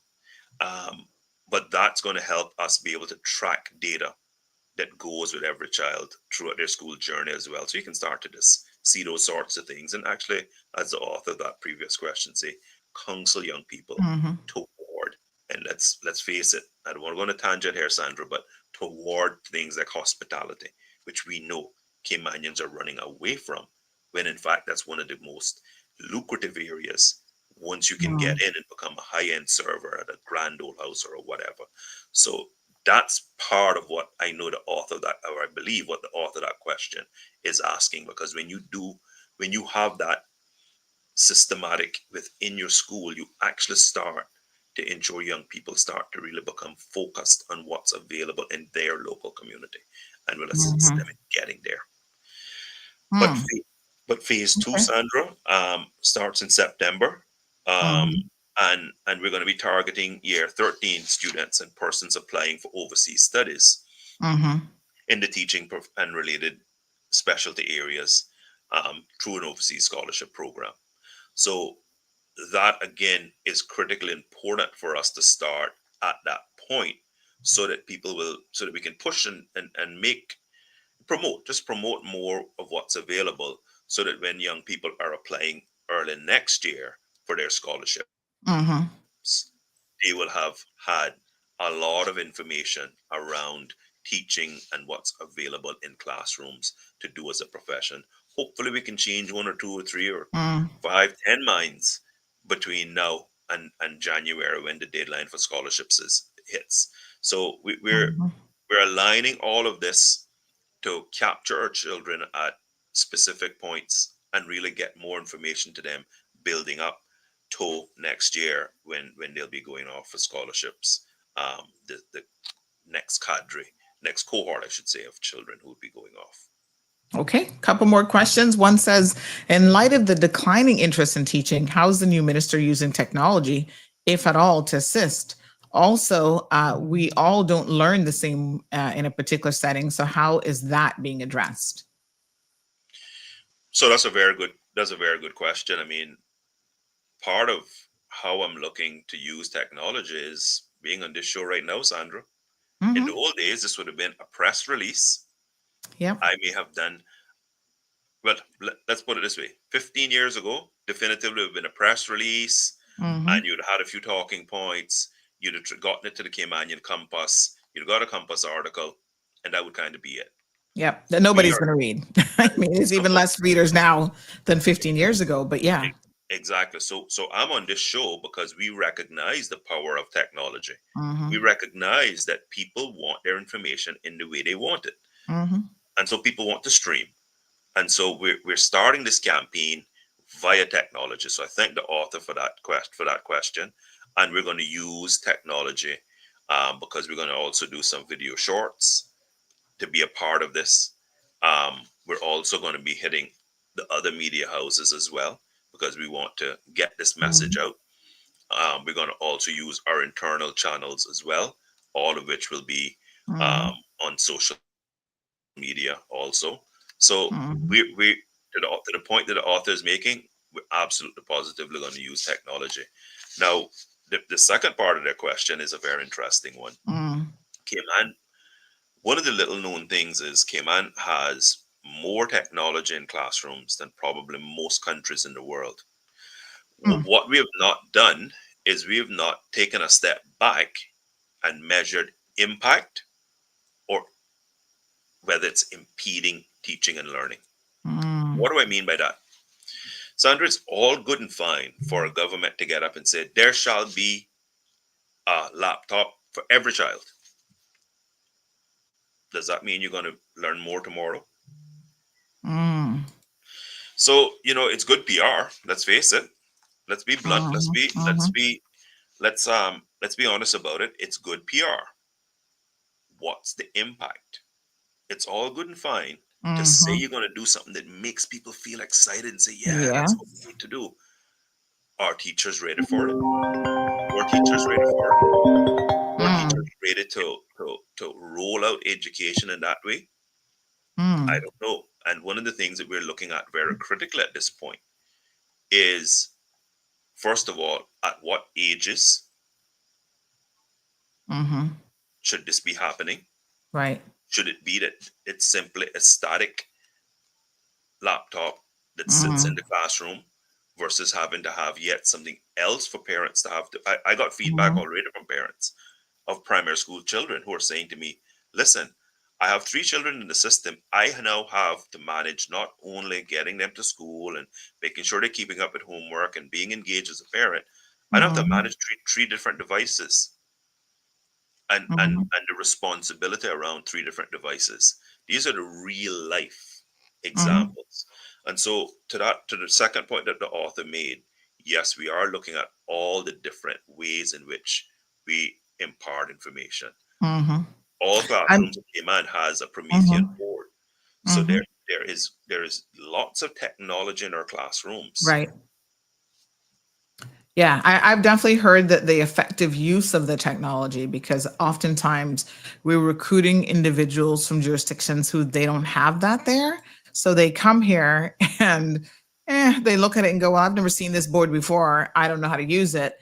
And so it gets underutilized, if utilized at all. We do have a caller in the line. Good morning, caller. Welcome to the program. Good morning. Morning, sir. Minister Anglin. I want to reply to the criticism that you received from some parents in relation to technology in the classroom. I have children. My children are no different from anybody else's children. But what I do differently, very intentionally, from day one, is that I don't do things for my children unless they absolutely need my help. What I do is I encourage my children to do it themselves. I have them understand why it's important for them to take the initiative. For months, the word of the day was initiative. Do you know what that means? Now, how do you put that into practice? I say this because I don't have those problems with my children, because just starting out and in primary school, my kids went to Casa Montessori, where they teach children to take the initiative and get things done themselves. That was a very deliberate action on my part. I have been to parent-teacher meetings in which the teacher was begging parents, please, when your children come to school, please have the laptop charged. When you come, not only have it charged, but bring the charger with you. What I'm saying to you is this, is that parents shouldn't be doing those things for their children. The parents should be spending their time ensuring that their children understand what needs to be done, charge the laptop, put it in your bag, make sure you take it to school, and pay attention, all that kind of stuff. Because if you do it for the children, at what point in time will they do it for themselves if you're always doing it? They're just going to lean on you because they don't know any better, right? And I don't agree with the idea that somehow technology is a problem. Hmm. I believe that parents need to act more responsibly, and they need to encourage their children to be more independent and responsible give them responsibility. Mm-hmm. Even if it's just, okay, you begin by making sure that it's charged, and you give the child a responsibility of putting it in their bag. Mm. And then from there, you say, well, now I want you to charge it. Mm. And because if you don't do that, you're not going to get children doing it themselves. And so I believe that the net good that technology is doing in our schools, I think is positive for those who take the initiative and do what they're supposed to do. If you do not take the initiative, it doesn't matter if you have a computer or not. You're going to have a problem. All right. Thank you, Carl. I appreciate it. So, yeah. And so, Sandra, let me make sure that I'm very, very clear. And the caller that's called this is, is the model parent when it comes to what should be happening. And we all know who he is. Dana does a fantastic job as a parent. Let me make sure that Dana understands what I'm saying. I'm not saying at all. I'm not questioning the fact that we have to have technology in our schools. Yes. What I'm saying is we need to measure the impact that the broad policy has had. Now what he's made as how he does things is perfectly right. And if we got 95%, 90% of parents doing and coaching and mentoring their children and making the types of investments that I know that he makes in his children when it comes to education, we wouldn't be having a lot of issues about education at Cayman. Let's face it. We just wouldn't. The fact is, though, that that's not the majority. Yes. That's just not the majority of homes that our children are coming from.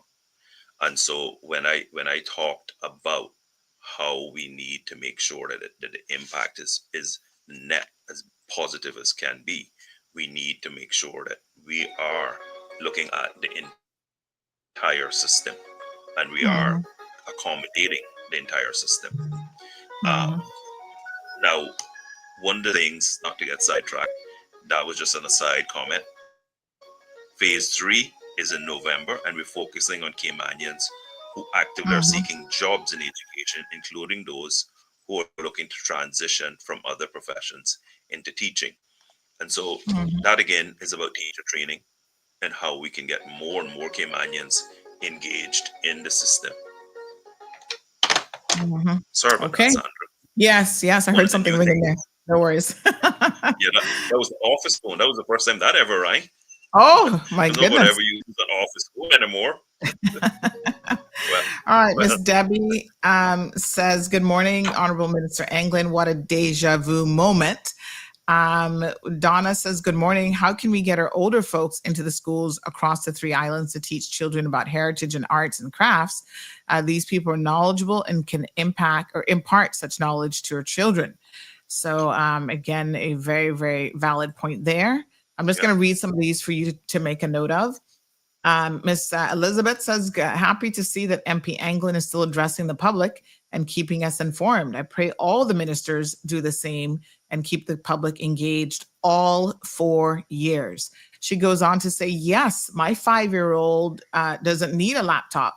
My daughter actually hurt her shoulder and muscles when she was younger from carrying a laptop around. And in fact, I've got a teacher who makes a suggestion in relation to this. So let's read a message now from one of our teachers.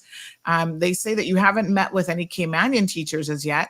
I would love to meet with him whenever he gets around to visiting the experimental schools, AKA Clifton Hunter High School. I don't feel appreciated at all, to be honest. I'm looking to get out. What about getting into secondary education? So how come it is so many qualified Caymanians that can't even get a job as a teacher's aide position in the schools? And then they go on to say that in terms of the laptops, that there's an easy fix for that. Allow each teacher to have a laptop cart with laptops and keep the computers in class as opposed to allowing them to take it home. So again, a suggestion there. Someone else says, "Morning, Sandy. Maybe there needs to be training sessions for parents on how they could be helping their children as well." Oh, good point. Another, yes, some very, very valid points. So, are you planning on getting around to the Caymanian teachers, because they're anxiously waiting to speak with you? Absolutely, Sandra. So, Mm-hmm. Sandra, let me get let me take a step back because we're going to go off on a small tangent here. Given the fact that we're at the end of the school year, as I Mm-hmm. said, I have been very conscious about the Mm-hmm. fact that, let's use high school, for example. Our children are right now going through their external exams. Right. This is not the time that I need to be showing up Yeah. disturbing school. Children are going through end of year assessments. And so I took a very conscious decision around what Mm-hmm. we would start doing and how we would then start to formally engage. The Mm-hmm. formal engagement of all teachers and at all schools will be done the way it was done before, with some additional um, elements, because Mm-hmm. you have to live and learn. One of the things that I found out my last time around 12 years ago, was that you don't just go to a school and just meet with everyone, Mm-hmm. because then you don't get people to be truthful and honest. So what we did was, and we're going to do again, when we go, we'll do our school tour. Then we're going to meet, the chief officer and I will then meet with all principals and their Mm-hmm. senior team by themselves. No education Mm-hmm. department, no one else, just us and the person from the ministry who's there to take Mm-hmm. notes. Then we'll meet with the teacher body, not Mm-hmm. with their principal. So they teachers get their opportunity just to meet with us by themselves. Mm-hmm. The Mm-hmm. amount of data and the amount of information we got from doing Come things on, that come way on.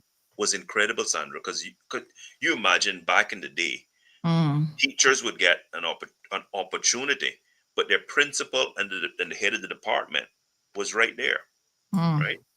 Um, so that is one of the things that we're going to do again this year. Now, Mm-hmm. I am going to be meeting specifically with Caymanian teachers. I want to hear from Caymanians what their experiences have been in the classroom, what their Mm-hmm. experiences have been in the profession. And so that is something that I'm going to be setting up, that the chief officer will be setting up in terms of a meeting with a specific group. I can also say, Sandra, that one of the things that's already in my mind is, as an addition, and I've mentioned this to the chief officer in passing, when our educators are coming back. So you've now finished university, and let's just say you went and did the US route and you're getting qualified in the state of Florida, and you're coming back home. Well, if we're really going to value you coming back home, you should now be treated like you're a new recruit Mm-hmm. coming in. Mm-hmm. And so we're going to really, really look at all of the elements, because I don't want a Caymanian teacher Mm-hmm. starting off on day one looking across the room saying, but I was treated very differently. And where that just came to mind was very simple. I was talking Mm-hmm. to a Caymanian teacher. This was several months ago. And they were telling me their journey in the system. They've now retired, by the way. They've now retired. Mm-hmm. And they made the point. They said, but Rolston, the thing that I about it was I enjoyed my time in schools and I enjoyed my time being a classroom teacher. But from the very beginning, we were treated slightly differently. And I said, well, what do you mean? And then she started talking about coming home.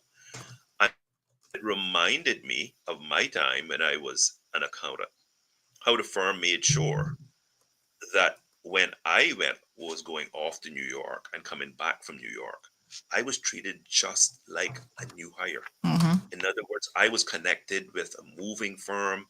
They did everything for me. They packed up everything and brought it to Cayman, just as we would have a new recruit that would have been coming out of the UK, Australia, or what have you. So those are the sort of small, but very, very important things that we're going to be looking at as we look to recruit Caymanians to come into the profession, get a scholarship, and take up their place in their classrooms. And as I said, as we look to future-proof our country with more and more and more Caymanian teachers. Now, this is going to be a journey. It's going to be, it has been a journey. Let me be clear. I mean, I'm not doing something revolutionary and we've been talking about this for decades. I just believe that every time we do it, every time we try to promote, we got to do a better job at promoting it. We got to do a better job at really ensuring that all of the small things that would matter, like the author mentioned in regards to teachers' aid positions, and ensuring that we're getting Caymanians into those positions. Because that's the other thing. Forget about the person who wants to go off right away. What about the young Caymanian who simply wants to do it as a taster and may actually stick around for 2 or 3 years and then say, you know what? Okay, I now want to go off to university. We have to provide all of those pathways. All right, we do have a caller on the line. Shall we take that caller? Good morning, caller. Welcome to the program. Uh-oh, hello, caller. Okay, you got to hold on when you call in, folks. Good morning, caller. Welcome to the program. Good morning. Yes, good morning. Good morning. I am going to touch on the topic of remuneration. One, and the playing field is not level for Caymanians. And I am going to go through some examples. I've seen advertisements for a teacher. They have to have a specific qualification from England, which I think was tailor-made. They are offered housing. They are offered 100% tuition fee for the first child and 50% for the second child. And the salary is already high. So the playing field is not level. It doesn't matter where you want to come from, Timbuktu or whatever. Once you are qualified for the job, whether you are on the ground or not, the same perks and same incentives should be applied to you. That is one on remuneration. Getting more Caymanians in the classroom now, this has a lot to do with our parents also. I knew a young man who is very brilliant, does math. He has taught a lot of his peers. And I said to him, why don't you go into teaching? He said, me? The way how I see these kids and parents and teachers, I'm not going there. And he is a year 10 student. When you have parents going to school, cursing out teachers,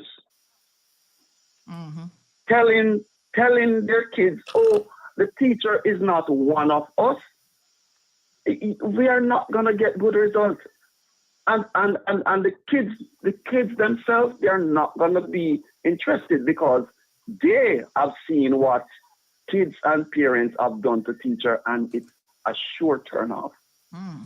So, Mr. Minister, you have your job cut out for you, but the one that really hurts me the most is the remuneration that is offered to persons coming in versus those that are here, qualified and doing the same thing.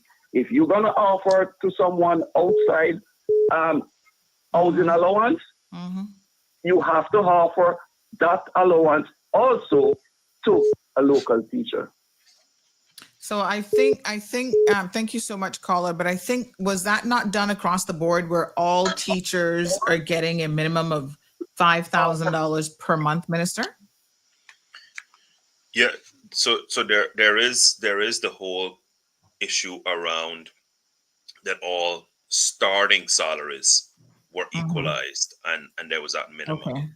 What the caller is actually talking about are people who are in the system, and you may be in the system for 3 or 4 years and a high performing person, and only moved up a certain amount of points on the system, on the scale, whereas somebody being recruited and being enticed in is given, quote unquote, a sweeter deal than you are currently making. Now, what I want to make sure, because there was a small other point being made there, and that is to ensure that all persons who were getting recruited get recruited on a similar type of package.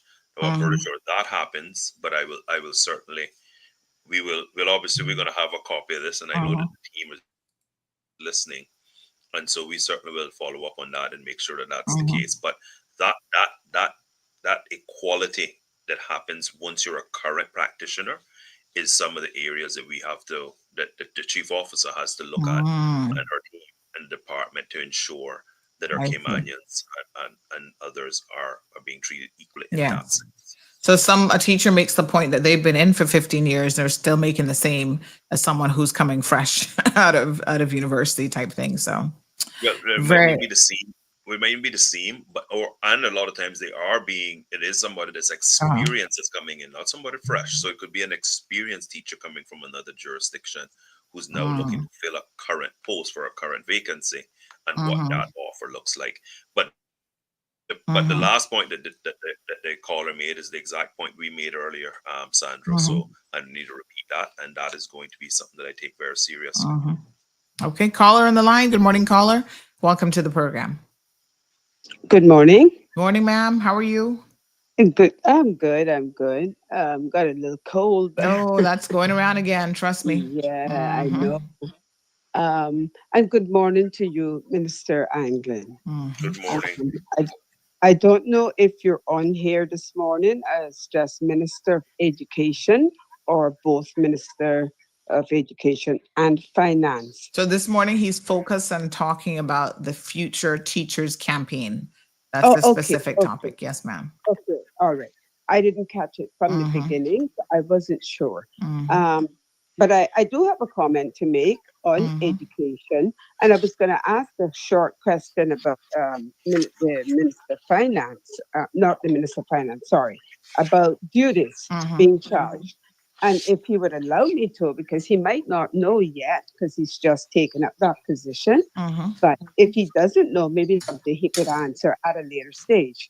I just wanted to know when it came into effect that when you have to pay duties, that you're also being charged $2 per bag, per checked bag.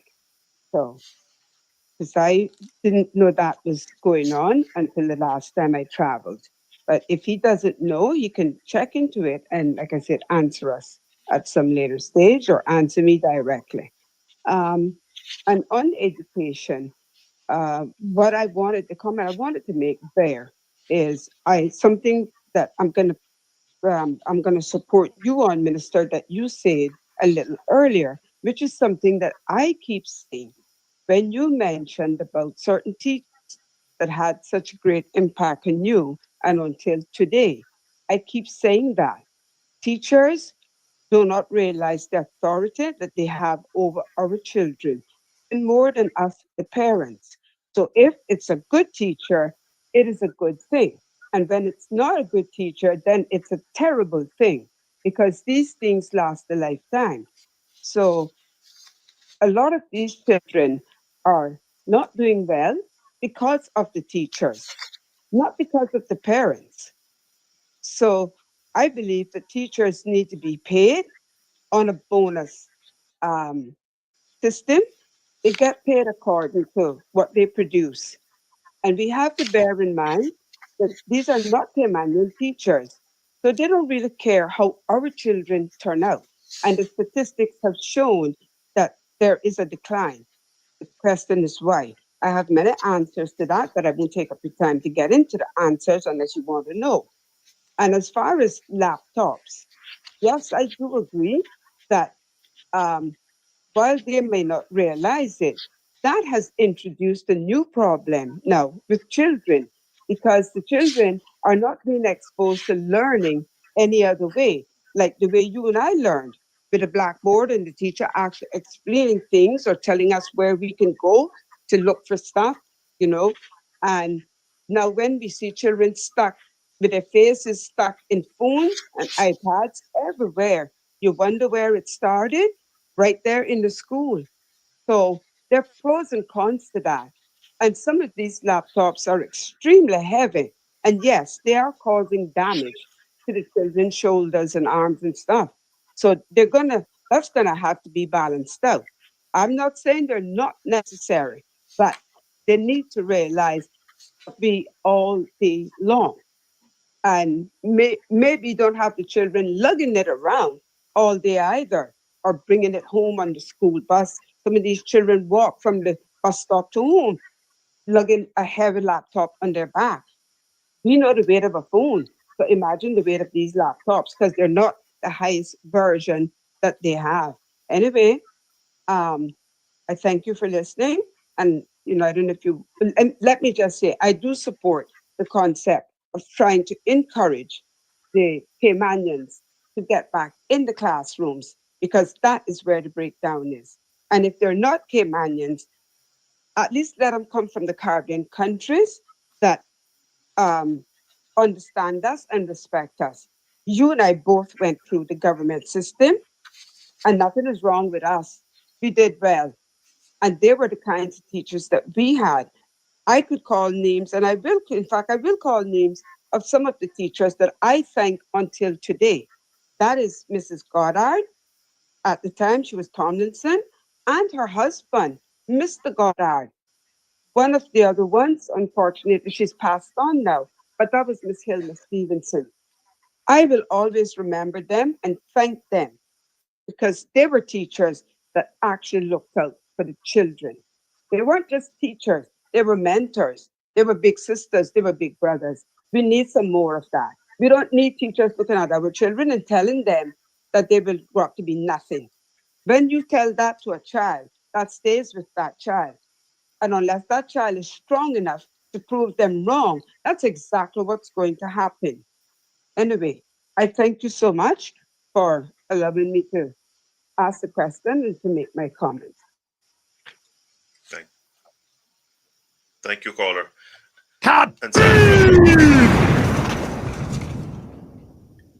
And Sandra, that is obviously anytime we talk teaching, anytime we talk education, we're gonna get people who are very much on point and very much emotional. No, emotional isn't the word that I'm looking for, but you know what I mean. That emphatic about some of the realities that we have in classrooms, and so performance management and how we ensure that persons who come in understand you're in a classroom in the Cayman Islands, and it isn't you don't if you're not able to disassociate yourself with what you believe are the strengths and weaknesses of your society and compare it to Cayman, then perhaps you shouldn't be a person who goes and teaches in another country. A key part as a human being,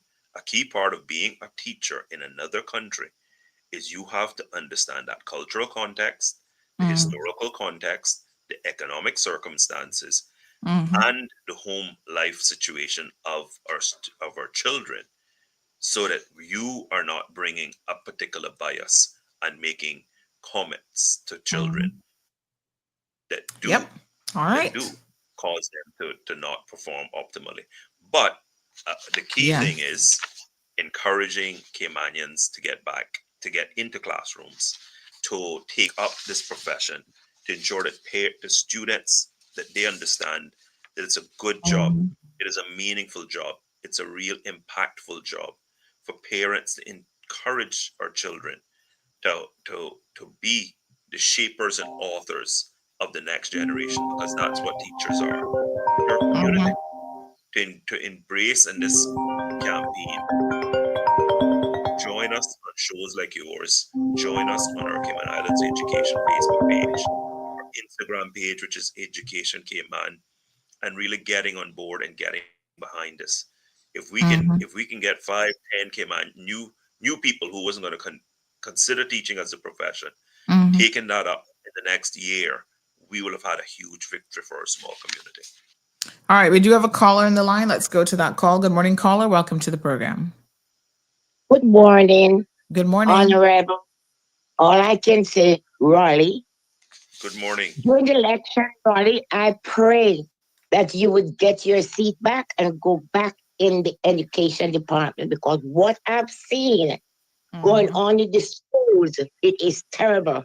I know you have a hard job to do, but I agree with some of the things that the people are saying, and even Minister Raleigh, about the teachers.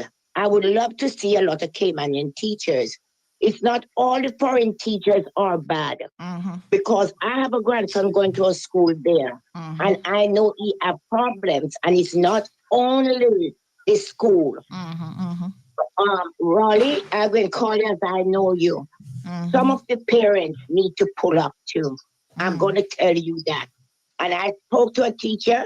I explained certain things to her. She understands me, and my grandson is doing much better because I explained certain things to that teacher. And she is a foreign teacher. So it's not all of the foreign teachers bad, but I would love to see, especially the young Caymanians, get back in this teaching process. And Minister Raleigh, I would love you to stay on the show all day and don't move. I love to look in your face. Oh my goodness. Well, he's got to move in order to get stuff done, but thank you so much. Keep him there. Keep him there. I'm going back to school and look in his face. Thank you, my dear. I appreciate it. Okay, you all take care. Do your best, Minister. Do your best, please.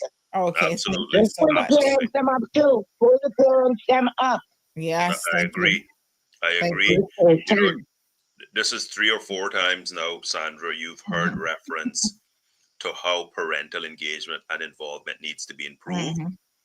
I am going to take a zero tolerance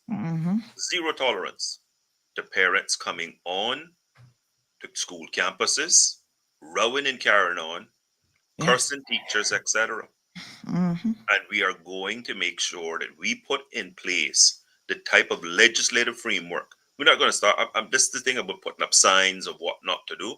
No, and obviously this is not the majority of parents. But Sandra, one parent doing that is too much. Oh my gosh, yes. One doing it is one too many.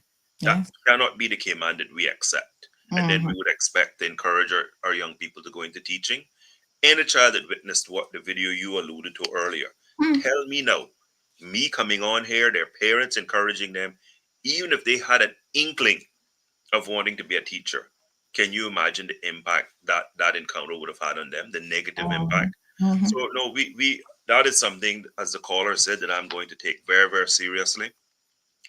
I take the point. I think the vast majority of our teachers do get it. They get the cultural nuance and accept it.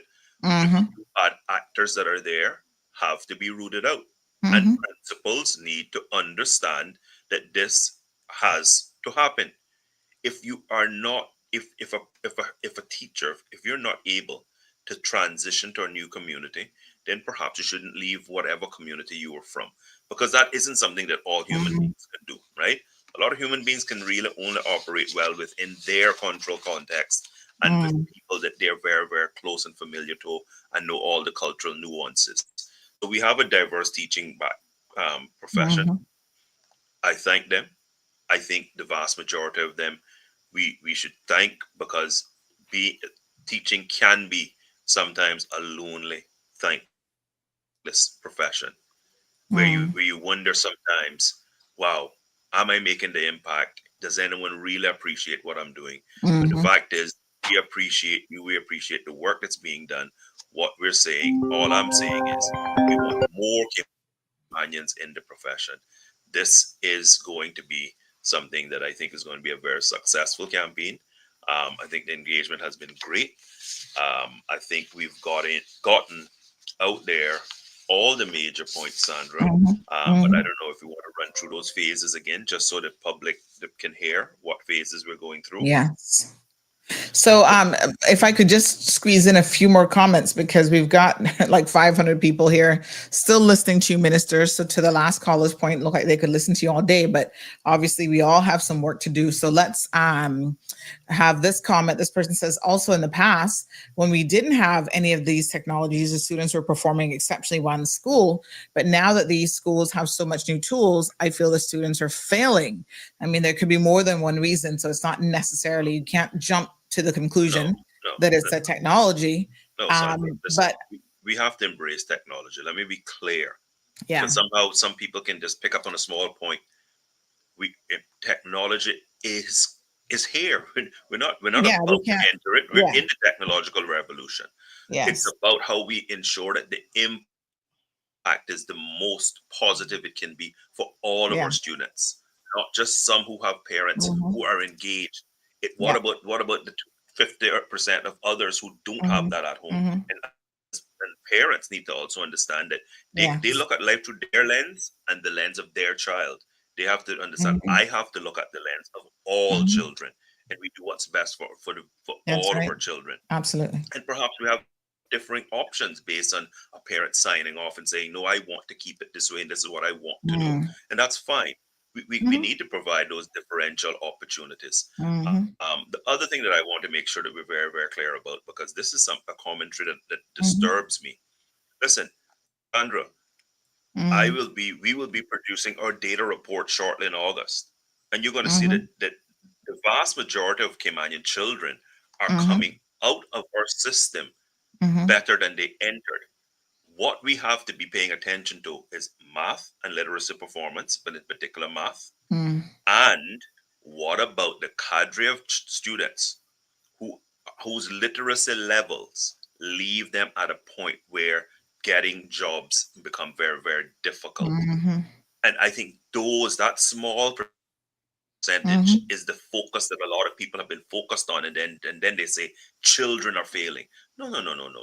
We can't have 300 plus every year. And we have usually about 60 or 70 graduating every year and coming off of our children going through university and say that they're failing. Our children a big cadre of our children are doing extremely well.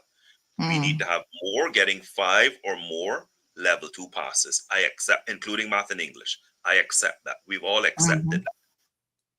We all accept that as a fact.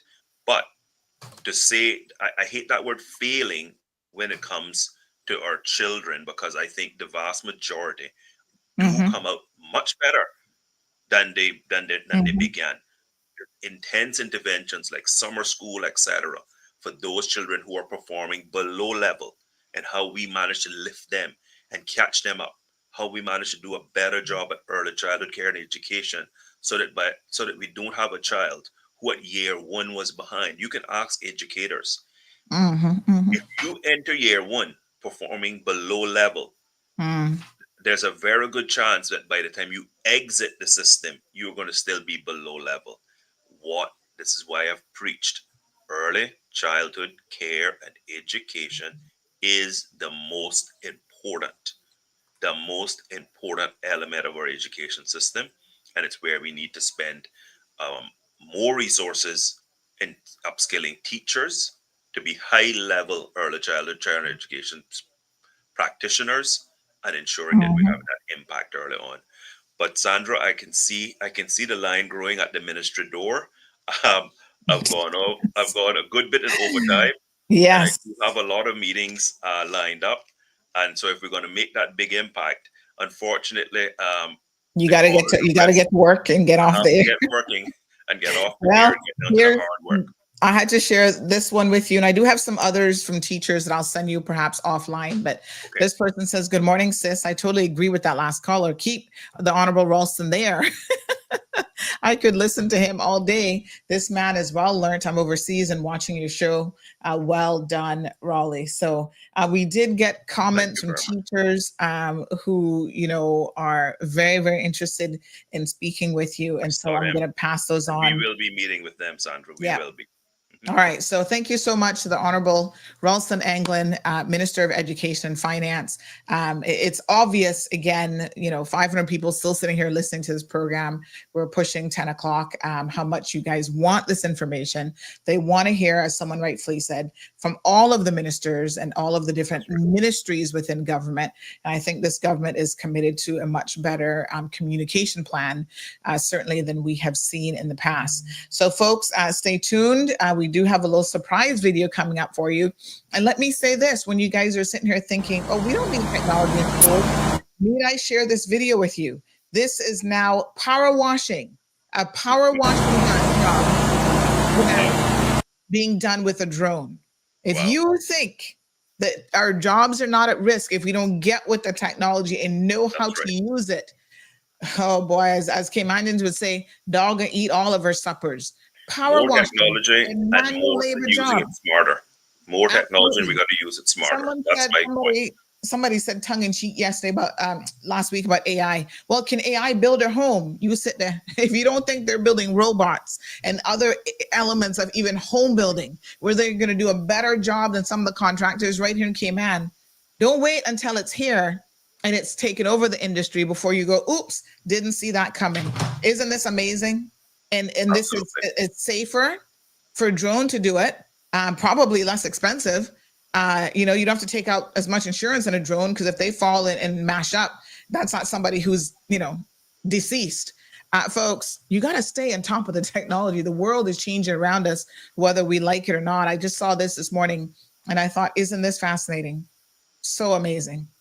Minister, thank you so much for joining the program. Really, really appreciate it. Absolutely. And I want the community to get on board, educate, empower, elevate. Let's get more Caymanians in our classrooms. Thank you, Sandra.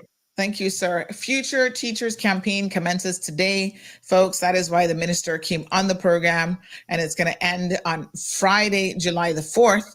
And the goal is to inspire Caymanian high school students to consider, this phase of it, to consider teaching as a fulfilling and worthwhile profession and build on early interest in local teacher education pathways. So once again, the theme, educate, empower, and elevate. There is going to be, this is being done in collaboration and partnership with the Ministry of Education and Training, their Human Resources Unit, the Scholarship Secretariat Unit, and the Department of Education Services, and UCCI, because they will be having a role to play in this as well. So target audience, year 9 through 13 students, including those at SciFec, and the parents of year 9 through 13 students. So please continue to monitor all of the various channels for information on this. There's going to be information sessions at Clifton Hunter on June the 24th. John Gray High School on the 2nd of July, and Layman Scott High School, not to leave out Kim and Brack, on the 26th of July.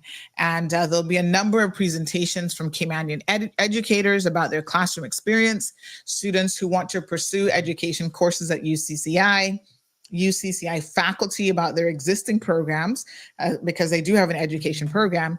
And there's going to be this scholarship secretariat again about what is being offered by way of scholarships, and the HR unit about what qualification and competencies you'll need for employment if you're looking for any of the job availabilities in education. So let's remember, folks, we can't redo immigration, and we can't, put in the rollover in the civil service if we don't have a pathway, a plan of action, and how Caymanians are qualified and ready and willing to fill those positions. Otherwise, we're always going to have expat teachers. So make sure that you get with the program quite literally. Thank you again to the minister. And I want to now offer a feature to you guys. If you're listening, please don't leave. We still have 432 people on the live stream. We have a Caymanian who is experienced in protocol and etiquette, and she is launching an amazing program. I should have asked the minister this morning, because I think certainly government could sponsor some people to attend this training segment. There is an Etiquette Week training program that is coming up. So we want to go ahead and ensure that you guys are aware of this. The deadline, I think, is going to be the 18th of next month to register.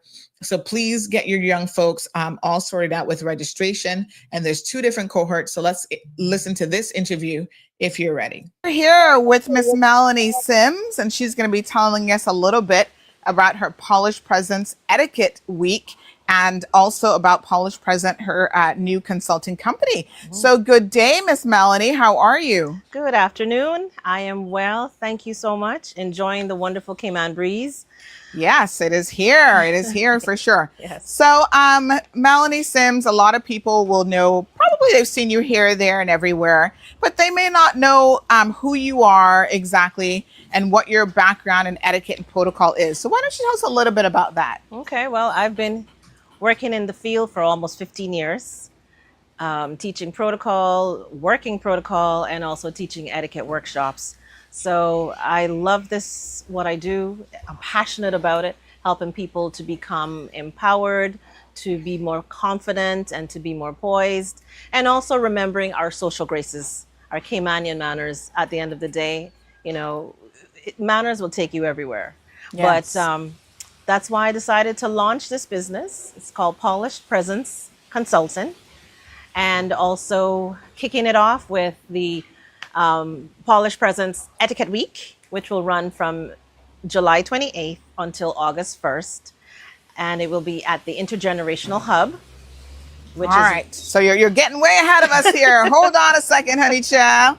So Polished Present Consulting. Yes. So you saw a need in our community for such a business? Absolutely. Why? Absolutely. It's one of the things that many folks, and also coming from the testimonials that I've heard, you know, the feedback from people is saying that we need you. We need this type of person in our society to help bring us back to realizing our social graces. We need to help our young people, not just to, you know, learn manners, but keep them mindful of the fact that when they go overseas or they go in a different environment, they're walking with us, they're representing us. So I'm helping the young people, I'm helping adults as well in the business places to just be more confident, whether it's the dining table or whether it's the boardroom.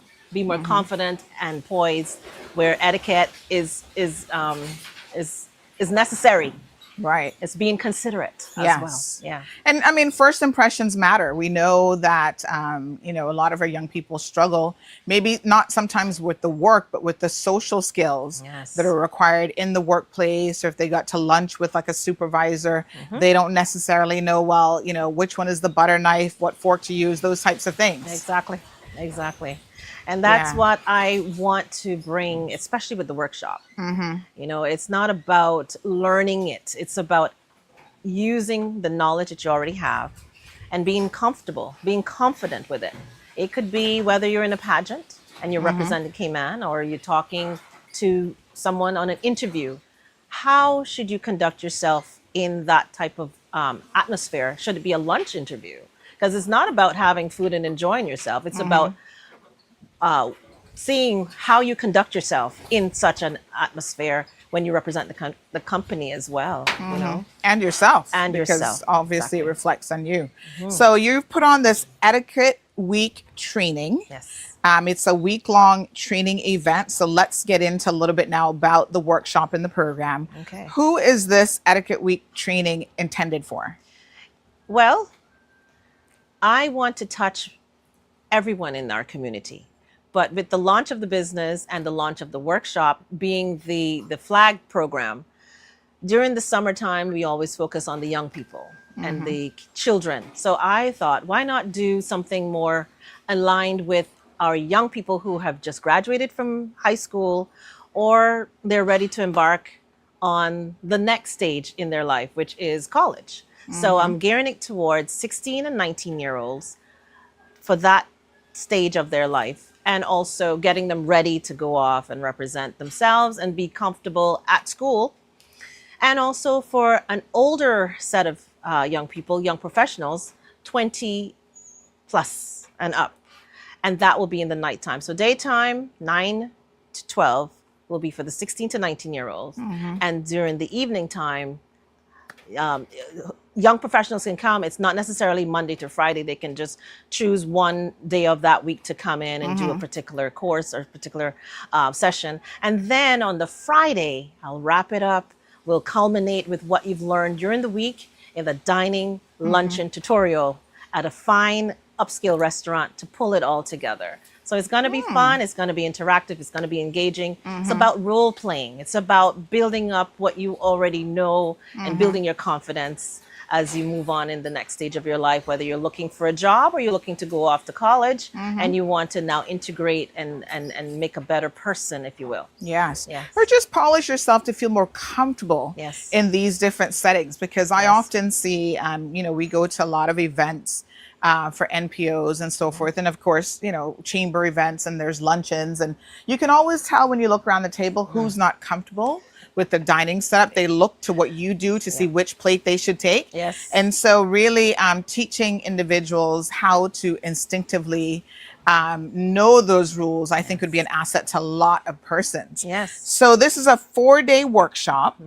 Tell us a little bit about what participants can expect during the 4 days. During the 4 days, we will get into, as I mentioned earlier, some role playing. So we're talking about email etiquette. We're talking about business communications.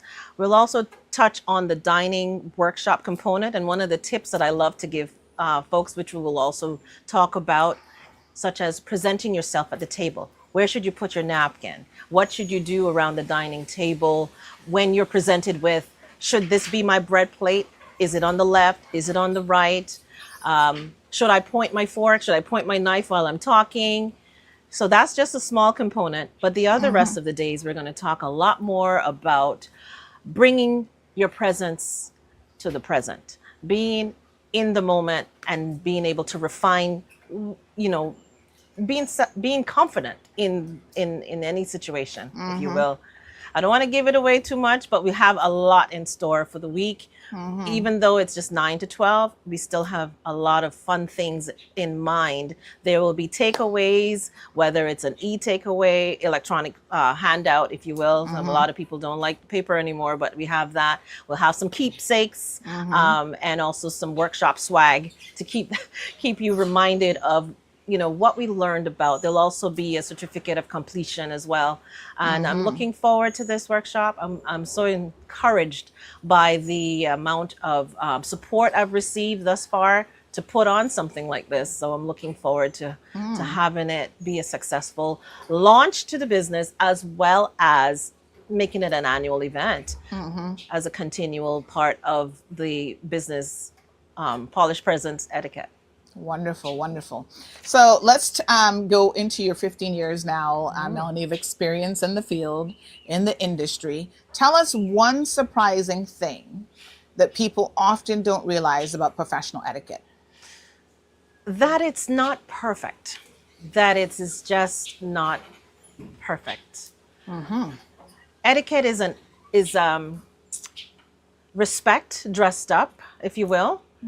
And from what you would have learned from home. And you're bringing it to the forefront, if you will. It's not rocket science. It isn't.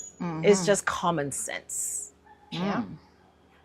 And being considerate. Well, I'm going to challenge you on that one, Melanie, because it's common sense to you because you've been doing it for 15 plus years. Maybe the average person, that's why they need your course. Maybe. Yeah, because, they don't know and they don't understand certain things. Do you have a real world example of someone who has benefited either personally or professionally from getting it right, from etiquette training? I do. I have so many. Recently, I worked with a young lady. She wanted to represent Cayman on the international stage, and she was shy. She was extremely shy, and she wanted me to guide her through the process of any inevitables that would come up. And after a few sessions, believe you me, she could not stop saying how much she was grateful for the assistance, because one, she was extremely successful in the function that she attended, that she represented Cayman to the best of her ability. Two, she realized that she was miles ahead of many of the other folks who were around her.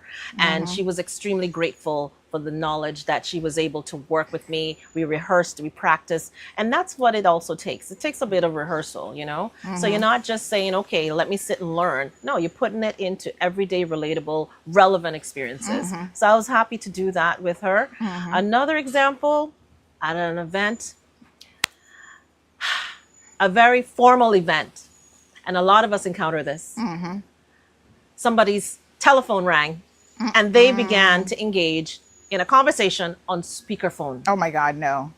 Can you say failure? Yes. Oh my gosh. Very painful, very, very painful. Yes. So, you know, those are the instances where everyone would look to me to approach that person to say, please, can you end take this outside? conversation? Yes, in the gentle, diplomatic way that I Yes. know. So I'm happy to bring types of those secrets out to help others. Yes. And that's what I'm trying to do. Help my society learn and grow as we proceed and navigate the next stages of life.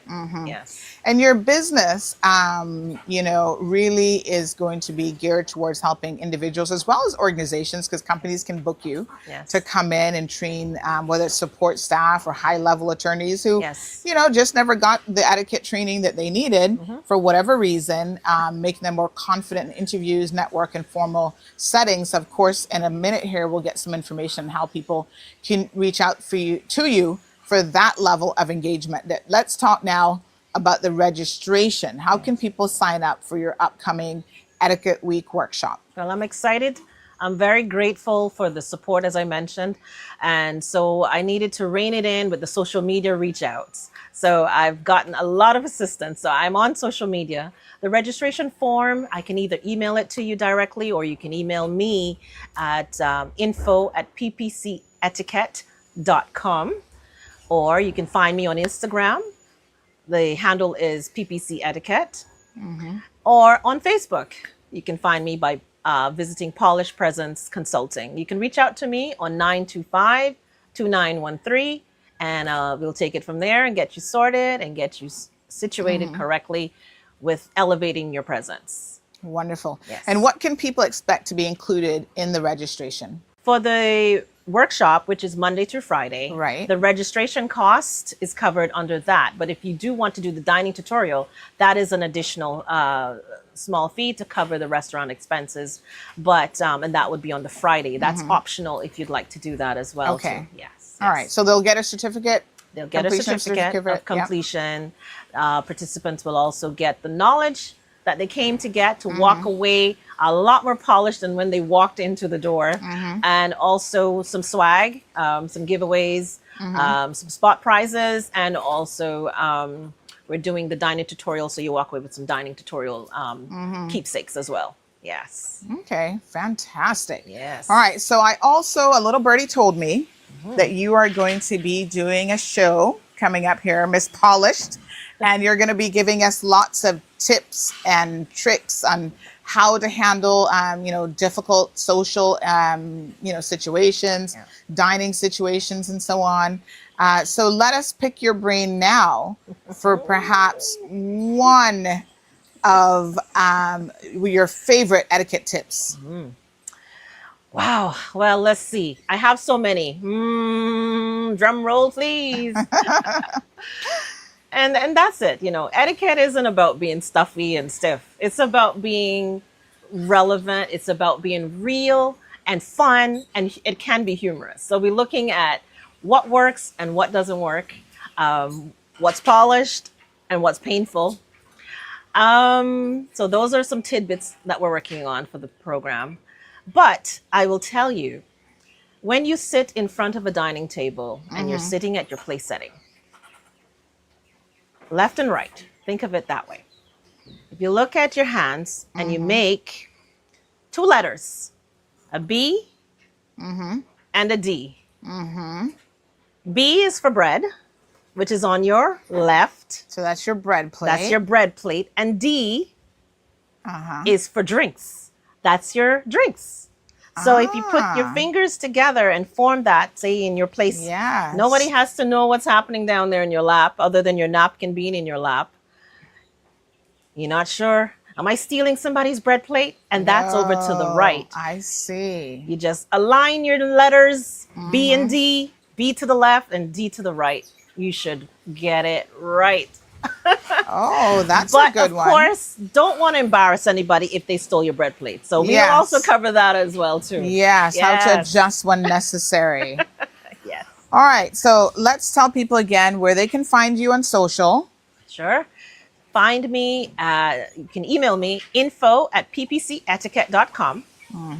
My phone number, 925-2913.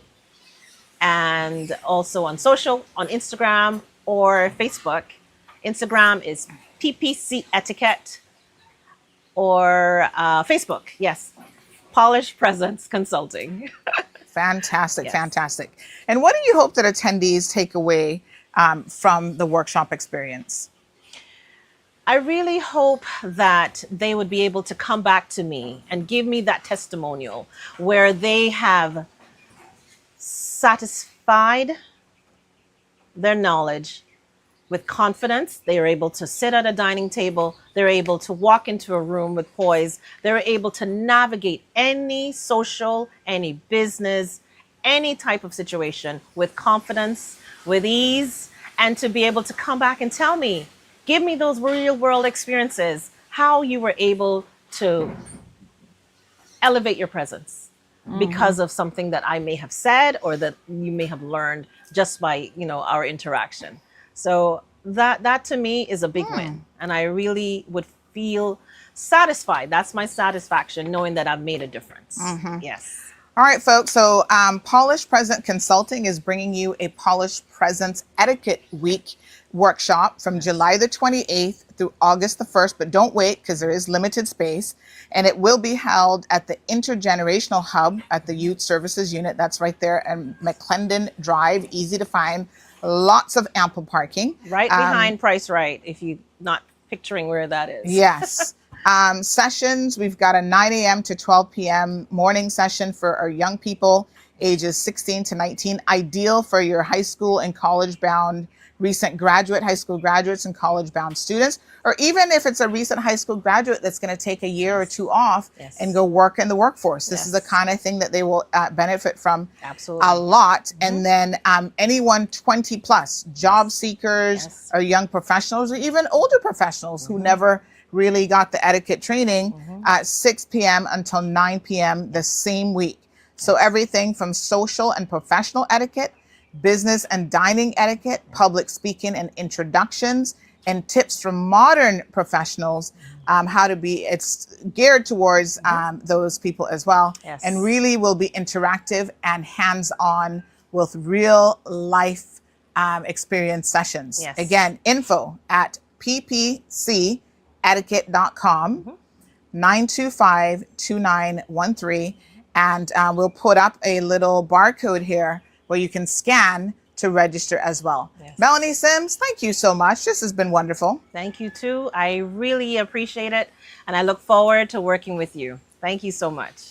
All right, folks. Polished Presence Etiquette Week, July 28th to August 1st. Book now. Limited space available.